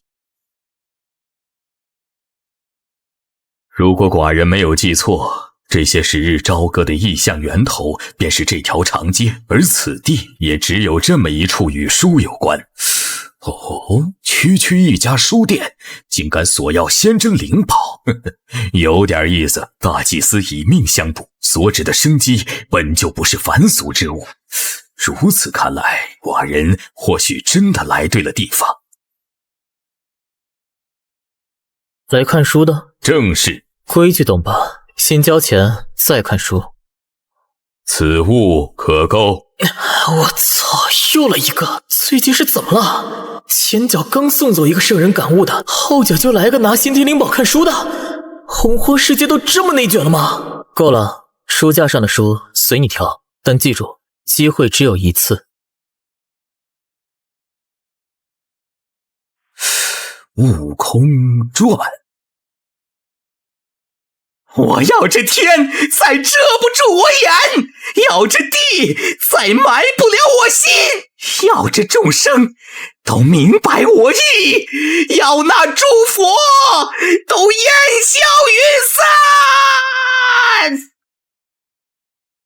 若天压我，劈开那天；若地屈我，踏碎那地。我等生来自有身，谁敢高高在上？这个天地，我来过，我奋战过，我深爱过，我不在乎结局。这只猴子，他的处境与今日之人族何其相似，被天地所弃，被圣人视为蝼蚁，被所谓的定数安排好了灭亡的结局。寡人明白了，寡人终于明白了，大祭司所说的一线生机，不是一本书，不是一件法宝，而是一种意志，一种精神。人族需要抗争，抗争那高高在上的洪荒诛仙，抗争那视万物为刍狗的圣人，哪怕最后生死道消，人族灭亡，但只要我们抗争过，奋斗过，这股不屈的意志便会传承下去。只要精神不灭，我人族永不为奴。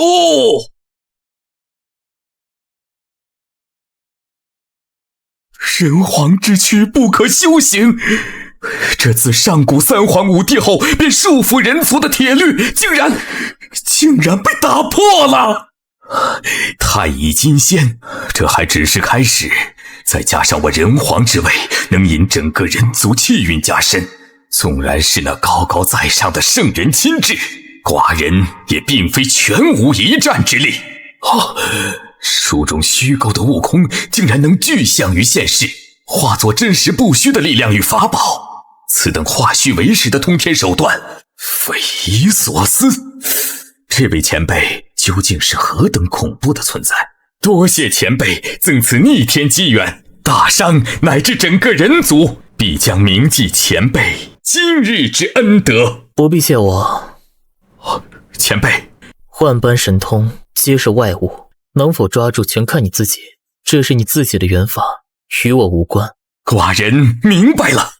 封神大劫将至，人族已到生死存亡之刻，寡人定会带领人族杀出一条血路。前辈，寡人告辞。神皇嫡系之所以选择悟空传，是因为有抗争精神吗？只可惜圣人之下皆蝼蚁，你要面对的可不止一位圣人啊！一拜天地，感念化生之德；二拜女娲圣母，庇佑我大商人族风调雨顺，国泰民安。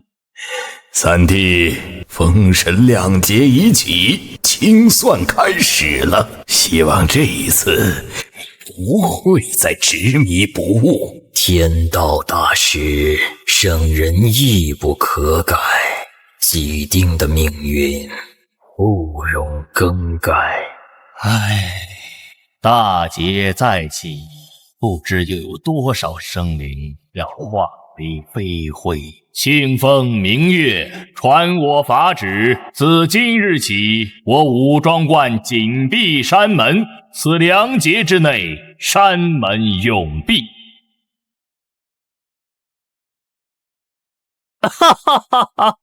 好啊，这股杀伐之气真是久违了。封神大劫来得再猛烈些吧，杀得越多，死得越多，我这幽冥血海便越发壮大。圣人又如何？血海不枯，我冥河便不死。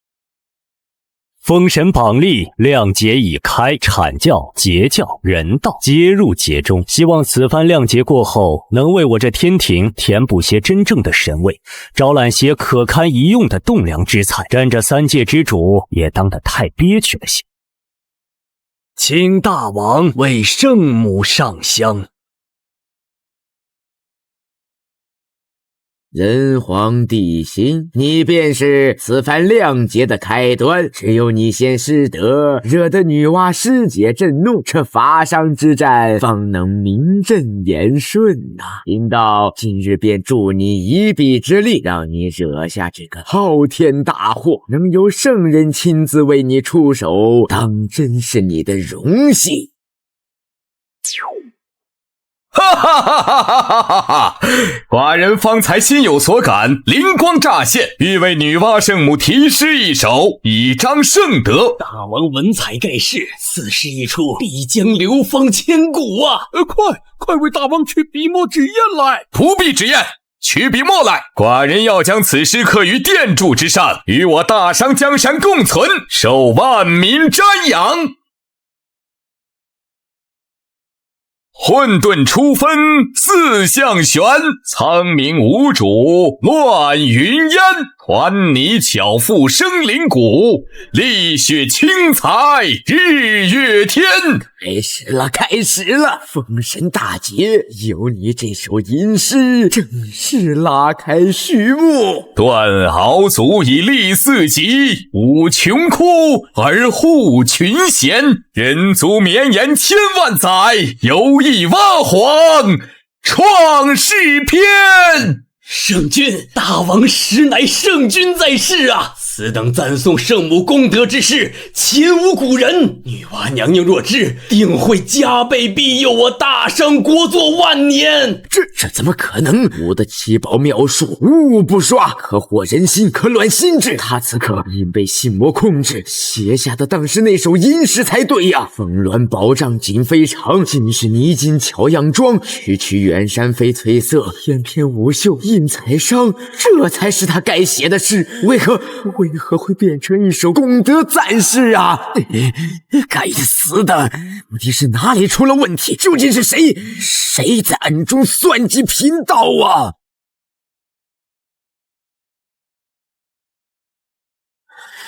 好一个天机混乱！这两劫的规模竟比吾等推演的庞大了数万倍，一万横杀世界，无一能逃。太上、元始，你们两个执掌玄门，号称顺天引人，两劫演化成这般模样，竟毫无察觉，真是两个天大的废物！地心吟诗不成，法上便师出无名，凤鸣西起，不枉法臭。没了这由头，岂不成了天下人的笑柄？再出手一次，不行，人族气运已生警觉，若是再强行干预，引来反噬，怕是我自身也要脱层皮呀！罢了，该做，贫道已经做了。此事本是元始师兄的阐教印节，烂摊子便由他自己去收拾。阐教那些弟子一个个眼高于顶，自诩代天行法，想来他们定能为自己想出一个完美的开战之法，名正言顺。对吾等而言，从来就不是最重要的。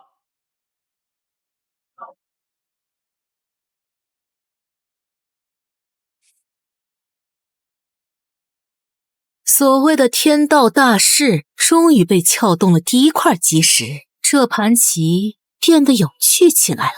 太上、元始，真以为吾女娲还是当年那个只能捏土造人、对尔等言听计从的小师妹吗？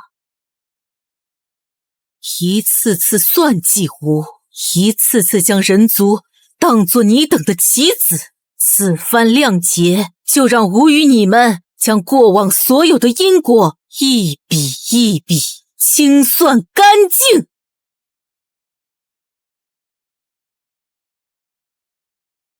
伯邑考拜见上仙。西伯侯之子果然气度不凡，不必多礼。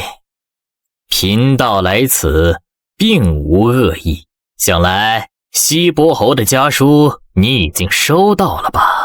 是，3日之前家父密信已至，信中之意孩儿已经明了。天下大乱，必起于朝堂，武王伐纣的名可以由我们来造，但这朝歌的事却需要你来亲手搅动。贫道言尽于此，搅动着朝歌风云的事非你莫属，只是此举凶险万分，九死一生，不知公子心中作何想？若能以己之身成就我姬家万世大业，伯邑考万死不辞。好一个万死不辞！不愧是西伯侯的长子，有此觉悟，有此胆魄，大事可成。你且放心，阐教与西岐绝不会让你白白牺牲。待封神事毕，那中天北极紫薇大帝的神位当为你所留。什么？紫薇大帝？那可是父王与诸位上仙耗费无数心血方才谋得的无上尊位，怎可轻易于我？轻易？公子，那尊神位从来便是你的，如今不过是物归原主罢了。少仙此言何意？你可知你本非凡俗，乃是诞于太古洪荒天外紫微星的星主，只可惜于巫妖亮劫中意外陨落，真灵几经轮回，才转世为今朝的伯邑考。此番封神大劫既是结束，亦是机缘，正是你重归神位，再掌星辰的最好时机。我是紫微星主？自然，不然你以为什么命格之人都能承担得起紫微命格？好了，时间紧迫，直接说正事吧。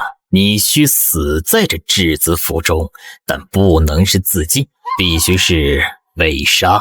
我们会散布消息，言说帝辛妒你贤明，恐你成为西岐之主，故而痛下杀手。人皇残害质子，不仁不义，天下共愤。届时西伯侯便有了最名正言顺的伐纣之名。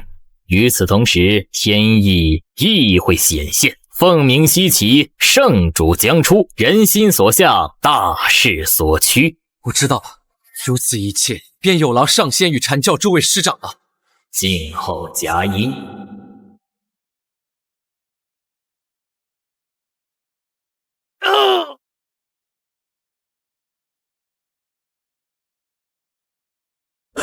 大王，不好了！何事如此惊慌？质子府西岐伯邑考公子，他昨夜在府中遇刺身亡了。你说什么？大王息怒！大王，此事定有蹊跷。此事你可确定？欺骗大王可是死罪。千真万确，卑职赶到之时，伯邑考公子已倒在血泊之中，胸口插着一柄匕首，早已没了气息。混账！伯邑考乃西岐质子，如今竟在孤的眼皮子底下被杀，简直是奇耻大辱！大王，或许是质子府内部的仇杀，与我大生。住口！人死在朝歌，就是孤的责任。西伯侯将长子送来，是对孤的信任。如今他的儿子惨死，你让孤如何向他交代？如何向天下诸侯交代？按孤的旨意，立刻封锁整个质子府，一只苍蝇都不许飞出去。肺中有魂，你们二人协同司寇府，给孤彻查，从质子府的奴仆到守卫，一个一个的审，就算是掘地3尺，也要把凶手给孤揪出来。孤要用他的头颅去祭奠伯邑考。臣遵旨。侯爷，不好了，赵哥传来急报，大公子他……别哭，讲清楚，考儿他怎么了？大公子被杀了。什么？你说什么？放肆！此等大事，岂容你胡言乱语？是真的，将军，消息千真万确，大公子在质子府内遇刺身亡了。一心匹夫，欺人太甚！大公子贤德仁厚，与世无争，他怎下得去如此毒手？此举不只是要断侯爷的后嗣，更是要绝我西岐的命脉啊！大公子乃我西岐未来之主，杀害大公子便是对我西岐宣战。如此心胸狭隘、残害质子、毫无信义之人，有何资格高居人皇之位？简直是我人族之耻！住口！都给本后住口！此事尚无定论，或许另有隐情，不可妄言功法，以免陷天下于战火，令生灵涂炭。考儿在天之灵也不会愿意看到的。侯爷糊涂啊！这根本不是隐情，是帝辛的阳谋啊！他就是要借此打压您，打压我们西岐。一旦选择退让，未来帝辛的手段定是变本加厉呀！如今大公子惨死，我西岐上下若无半点反应，岂不让天下人耻笑我西岐无人，人人宰割？请侯爷下令，为大公子报仇，为西岐雪耻！请侯爷下令，为大公子报仇，为西岐雪耻！反了！推翻暴政，诛杀帝辛！侯爷既已决断，当需一人统领三军，不知元帅之位。元帅之选，国王心中早有人选。此人上知天文，下知地理，胸怀韬略，富有乾坤。究竟是何方神圣？传国王将令，拜江上、姜子牙为我西岐三军最高统帅，即刻出兵征讨朝歌。末将南宫氏愿为先锋。我等誓死追随侯爷，追随姜元帅，踏平朝歌，为大公子报仇。击鼓出征，此战不灭伤，誓不还。报，大王，西岐800里加急军报，讲西伯侯姬昌，他反了。他以大公子伯邑考之死为名，拜姜子牙为帅，尽起西岐之兵，正向我大伤杀来。放肆！好一个姬昌！孤王念他年迈，留他一命，他竟敢以卵击石，图谋反叛，真是自寻死路！西岐姬昌，不过是棋子罢了。圣人，这便是你们的谋划吗？另起一脉，让我人族自己内斗，借机消耗人族气运，好趁虚而入。好，很好，孤王便陪你们玩到底。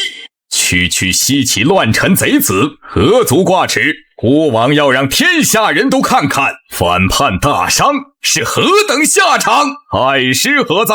老臣在。孤王命你为三军统帅，持金鞭，掌调兵之权，尽起朝歌大军，平定西岐。凡有不从者，先斩后奏。老臣遵旨，不破西岐，誓不回朝。再传旨天下，广招天下能人义士，无论先凡，不问出身，但凡能助我大商平叛者，皆加官进爵，封其印子。终于要开始了吗？请侯爷下令，为大公子报仇，为西岐雪耻。都起来吧！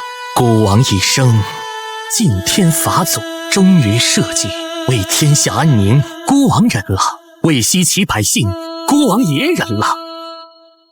可他帝辛断我子嗣，绝我西岐之望，此等暴君，禽兽不如。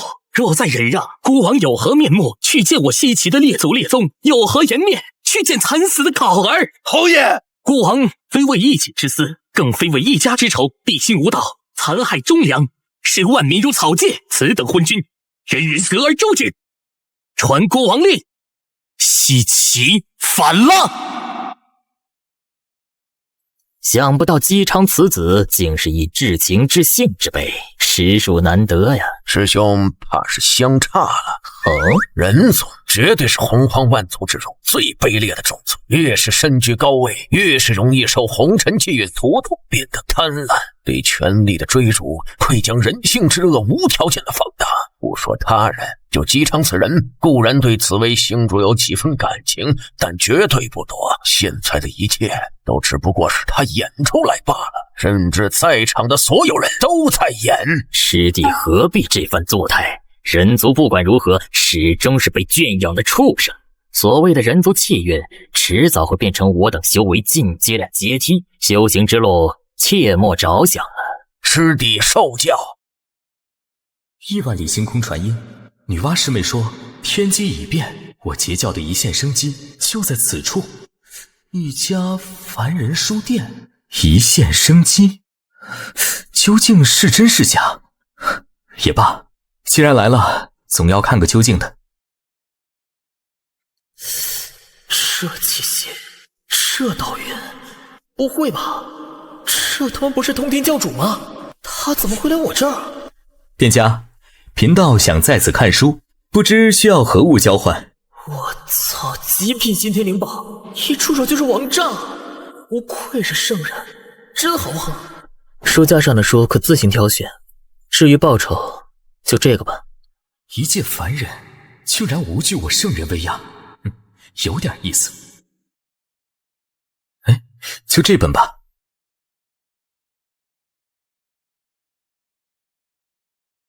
谁在抽屉？哪个敢言不败？杀到世间，无人敢称尊。纵使天地无我，我依旧自成一道。杀到天地无我，我依旧自成一道。宁折不弯，一往无前，虽千万人吾往矣。这才是真正的剑道。我明白了，我明白了。圣人之尊也是枷锁，不忘初心，方得始终。我知道，当为截取一线生机，为万物截取一线生机，管他天数定数，我自一剑破之。检测到顾客通天获得大罗剑胎，他画自在大法，宿主获得加强版奖励。这是大罗剑胎，他画自在大法，化虚为实，书中之物竟能出现在现实之中。将一个世界的法则与宝物化为实体，这是何等伟力！这书店里有3000本书，岂不是代表着3000个大千世界？而每一个世界的修炼体系都截然不同。难道这位前辈以一己之力创造了3000世界？这等存在早已超脱圣人，甚至超脱了天道。多谢前辈赐予机缘，今日之恩，通天永世不忘。我尼玛，你一个圣人拜我，是怕我活得不够长吗？一切自是缘法，不忘初心，方得始终。你能找到自己的道，是你自己的造化。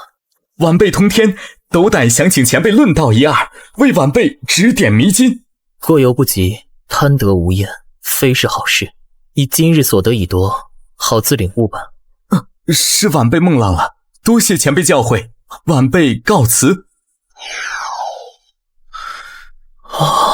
差点他妈就被拆穿了。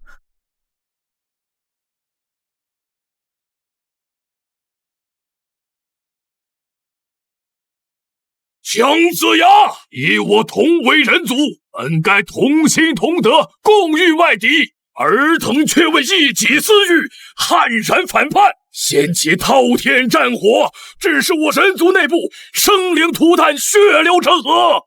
此等内耗人族气运之举，你们便是人族的千古罪人。文太师此言差矣，非是我等要反，实乃地心无道，他刚愎自用，残害忠良，连800镇诸侯的世子都不放过。如此暴虐之君，早已尽失人心，天命已不在上。我等起兵，乃是顺天应人，为天下苍生发此毒夫民贼。说得好，说的真是大义凛然。姜子牙，多年不见，你别的本事没长进，颠倒黑白、粉饰太平的功夫，倒是和阐教那12个伪君子学了个10乘10啊！虚伪至极。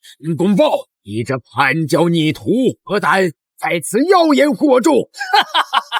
妖言惑众！我问你，博弈考前一天晚上在朝歌身死，第二天消息传出，西岐大军便已集结完毕，兵锋直指朝歌，这速是不是太快了点儿？分明是早有预谋，说什么为博弈考报仇。我看他不过是你们这盘大棋中为了师出有名而丢弃的一颗棋子罢了。真相恐怕不是地心要杀他，而是你们逼着他自杀，用他的命来换一个起兵的理由。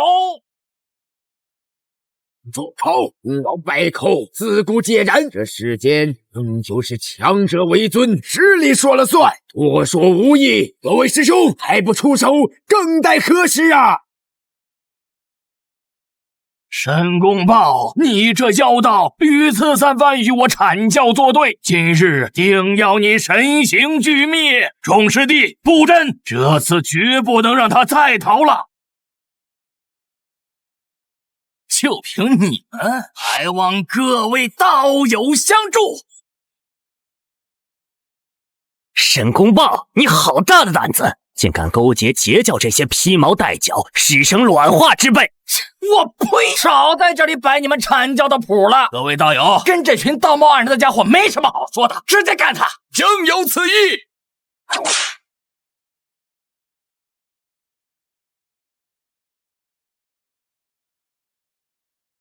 怎么可能？他们的神通为何变得如此诡异强大？阐教门下弟子何在？随我等一同出手，诛杀妖邪！人多就有用，炮火三玄变，爆！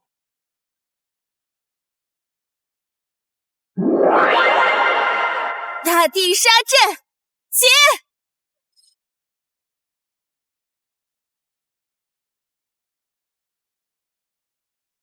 这不可能！阐教金仙怎么会被区截教外门弟子打得毫无还手之力？哪怕我赵公明须一手托起大商重担，一手面对尔等阐教金仙，亦能无敌于世间，法天象地！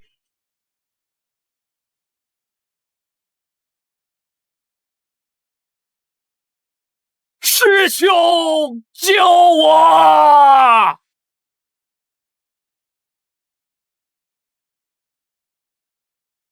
师兄，救我！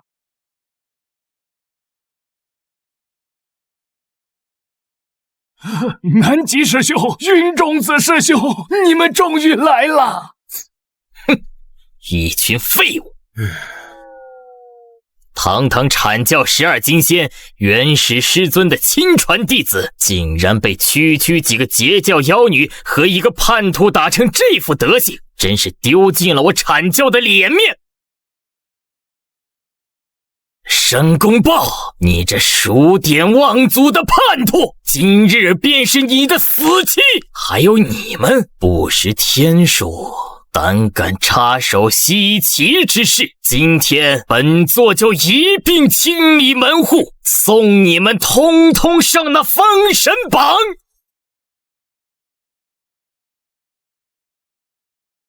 先天至宝！操，不讲武德！这云中子居然把元始天尊赐下的昆仑幡都带来了，这可是真正的先天至宝，蕴含无尽杀伐之力。别说我一个大罗金仙，就是准圣来了，都得退避三舍。尤其是你，打个架还那么多废话，一边打一边装，本座看着很不爽。给我死！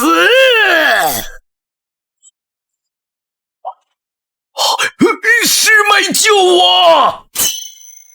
本来只想给你们一个教训，想不到你云中子竟如此不顾颜面，一出手便是绝杀之招，分明是想彻底抹杀公明师兄的性命。既然尔等不讲情面，那也休怪我等不留情面了。二妹三妹，布9区仙河大阵。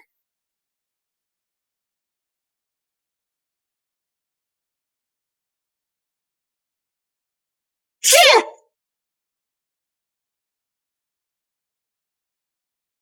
9区仙河大阵出！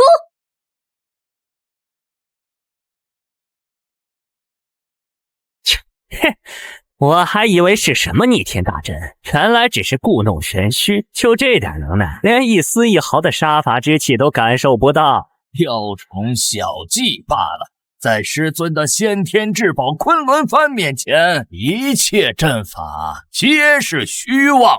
笑吧，希望你们以后还能笑得出来。我的法力，我的道行在消失。师兄，你怎么会？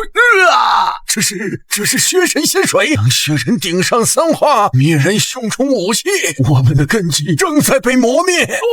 我辛辛苦苦修炼了1万年的大罗道果，怎么会这样？三位姑奶奶，三位仙子，我们错了，求求你们饶了我们吧！妖妇，你们敢如此对我等，师尊绝不会放过你们的。现在知道怕了，晚了。当你们对我公明师兄动用昆仑幡痛下杀手的时候，就该想到会有今天。放心，我不会彻底抹杀你们的元神，我会留你们一丝真灵，速入6道轮回，经历万千轮回之苦，生生世世永世沉沦，直到你们先天魔神的底蕴被彻底磨灭，到心不存，彻底沦为一介凡人。师尊救我！放肆！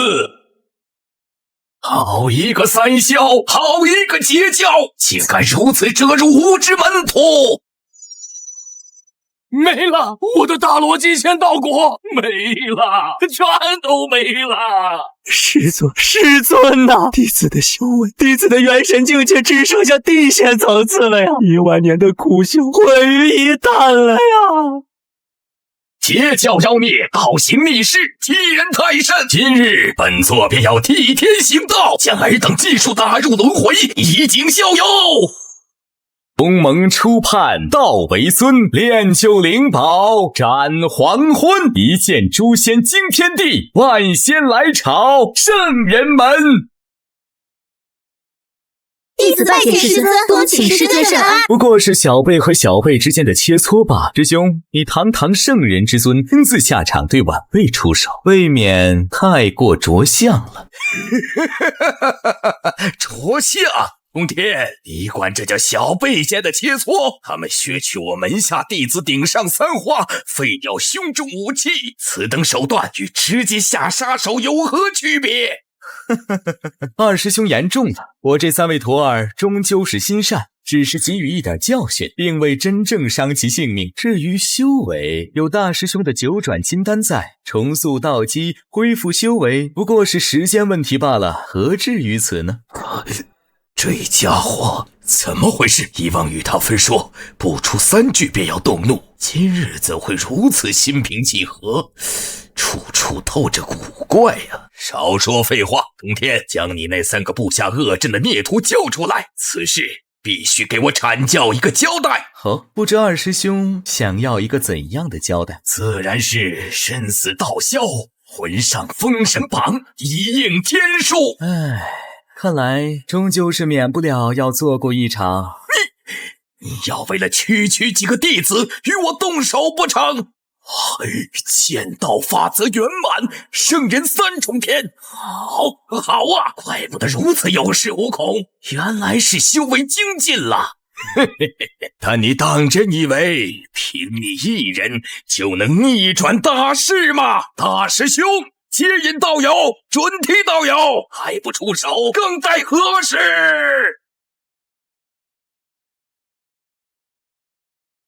三弟，现在你拿什么跟我斗？三弟，收手吧，大圣气数已尽，截教何该有此一劫？此乃天道大事，非人力可改。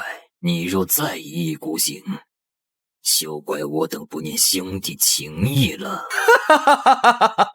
兄弟情义，大师兄，你既已请来外人，准备4圣联手对付我一人，此刻还谈什么兄弟情义？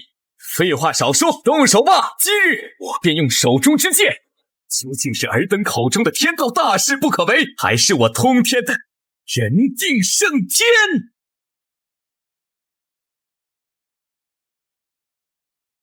哈哈哈哈哈哈！说得好，好一个人定胜天呐！尔等高高在上的圣人，视我人族为蝼蚁，操纵气运，玩弄苍生。此一战，我地心哪怕是舍上这一身性命，也要让尔等付出代价。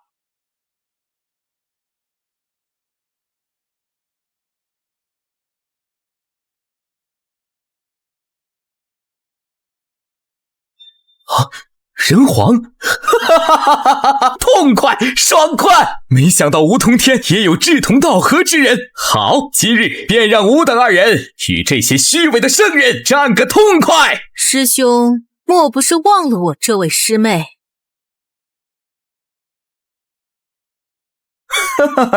这倒是为兄的错了，忘了女娲师妹。一切终究是改变了。我也是时候出手解决自身之因果了。洪天，没想到你竟然请到了帮手，不过是一个以气运傍身才能勉强达到准圣巅峰的人皇，以及一个所谓的人族圣，是不是有些太过托大了？废话那么多，来战！通天道友，且慢。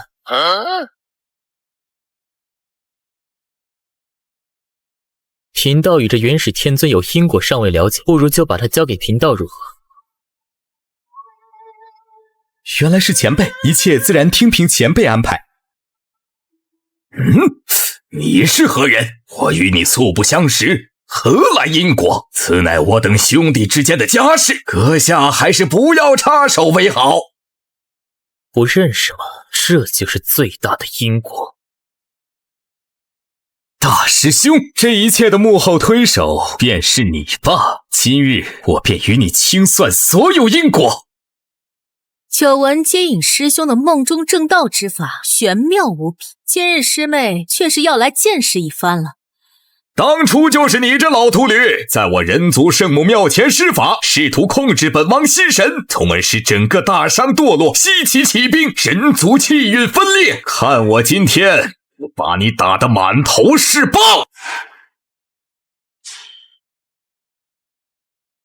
这是空间法则，阁下究竟是何人？贫道确信与你并无瓜葛。此番封神两劫，乃天道大事，你我皆为玄门中人，何必为了区区截教与我为敌，沾染这无边因果？因果必须了结，不知好歹！既然你执意寻死，贫道便成全你。在本座的紫霄神雷之下，纵使准圣巅峰，也得化为飞灰。你死定了！原版的吞噬法则，该死！这还要多亏你与那太上老君的好徒弟，有他们源源不断的提供本源，我才能接着通天魔棍修炼到如此境地。现在让你尝尝自己紫霄神雷的厉害！庶子干儿！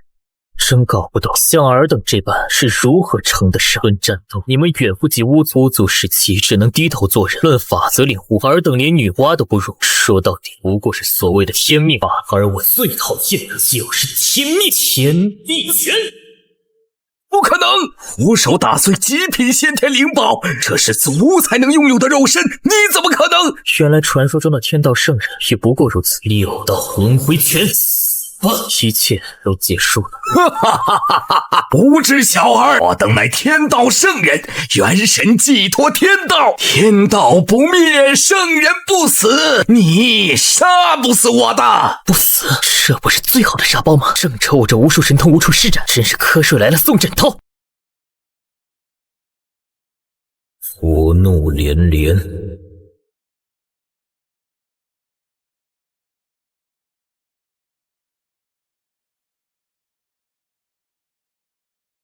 放肆干儿！曹字见血，击杀我也！阁下不要太过分了。六道轮回拳。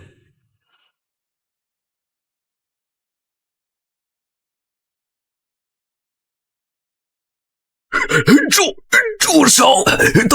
道友，请住手啊！道友神通盖世，贫道认输了。只要道友高抬贵手，任何条件贫道都答应。昆仑山的宝库任你挑选。宝库？你觉得我看得上你那些破铜烂铁？那道友想要什么？只要贫道友无有不允。你我之间并无深仇大恨，何必不死不休啊？好不容易找到一个打不死的沙包，正好让我试试这些年悟出的新招，怎么能停？诸子欺人太甚！本座乃盘古正宗天道圣人，今日就是道也于此，也要与你同归于尽！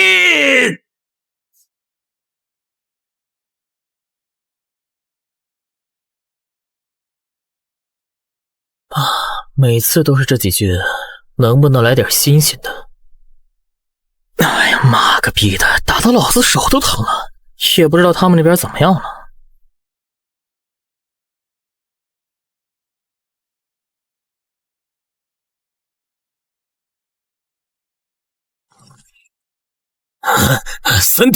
三弟，快住手！你我乃是同门师兄弟，盘古三清一体，何至于此？是大师兄错了，大师兄不该与元始联手算计你截教。你快停下，我们重归于好，再进学门。现在知道错了，晚了。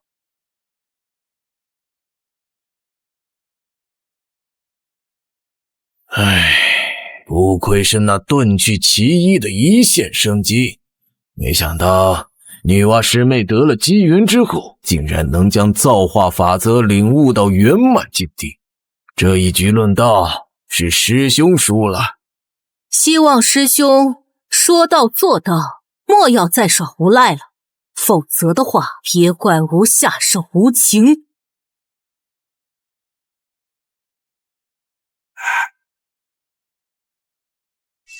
哈！痛快！你这西方来的秃驴果然爱揍，来，吃苦一棒！疯子，你就是个疯子！打你这种阿杂货色，就是越打越爽。再来！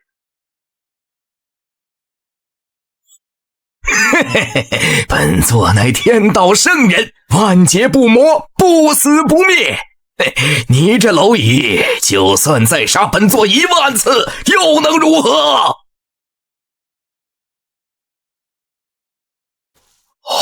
不，我的道果，我的元神为何无法寄托天道呢？这不可能，怎么回事？你他妈还真当自己是天道亲儿子了？是你搞的鬼！你寄托天道，每死一次，天道就得花费巨量本源复活你。复活个1、2次还行，复活多了，天道本源都得大出血啊！是你！我想起来了，你是当年在玉虚宫那个负责打扫的杂役弟子。现在记起来了，晚了。周旋，不，道友，求你饶我一命！只要你答应，我愿意收你为我的亲传弟子，并且传你炼气之术。我阐教的无上大道也全都传授于你，怎么样？放心，我不会杀你，杀了你太便宜你了。我会将你的真灵打入轮回，幸运的话，100世轮回之后，你或许能再打仙途。若是运气再好些嘛，10000世之后，没准能觉醒记忆，想起自己曾是高高在上的圣人。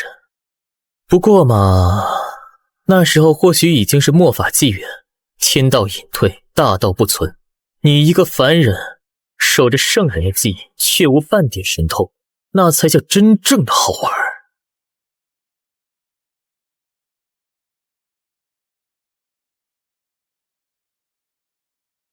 此事就麻烦道友了。道友尽管放心。天降血雨，圣人陨落，怎么可能？是哪位圣人？元始天尊的气息消失了，道果崩碎，真灵入了轮回，一切都结束了。哎呀，还是我这书店待着舒服。奇怪，总觉得好像忘了点什么事啊。算了，不管了，走，跟我进屋。你主人我最近对阴阳双修大道又有所顿悟，这便传授于你。主人，楼下实在是有些吃不消了，要不您把那三香奶奶也收了吧，姐妹们也好有个伴儿。倒也不是不可以，不过此事日后再说。今天你主人我就想降妖除魔。是啊，请尽情吩咐妲己，我的主人。轻轻翻开一页，指尖流淌古今，书中自有颜如玉，眼神映出星辰。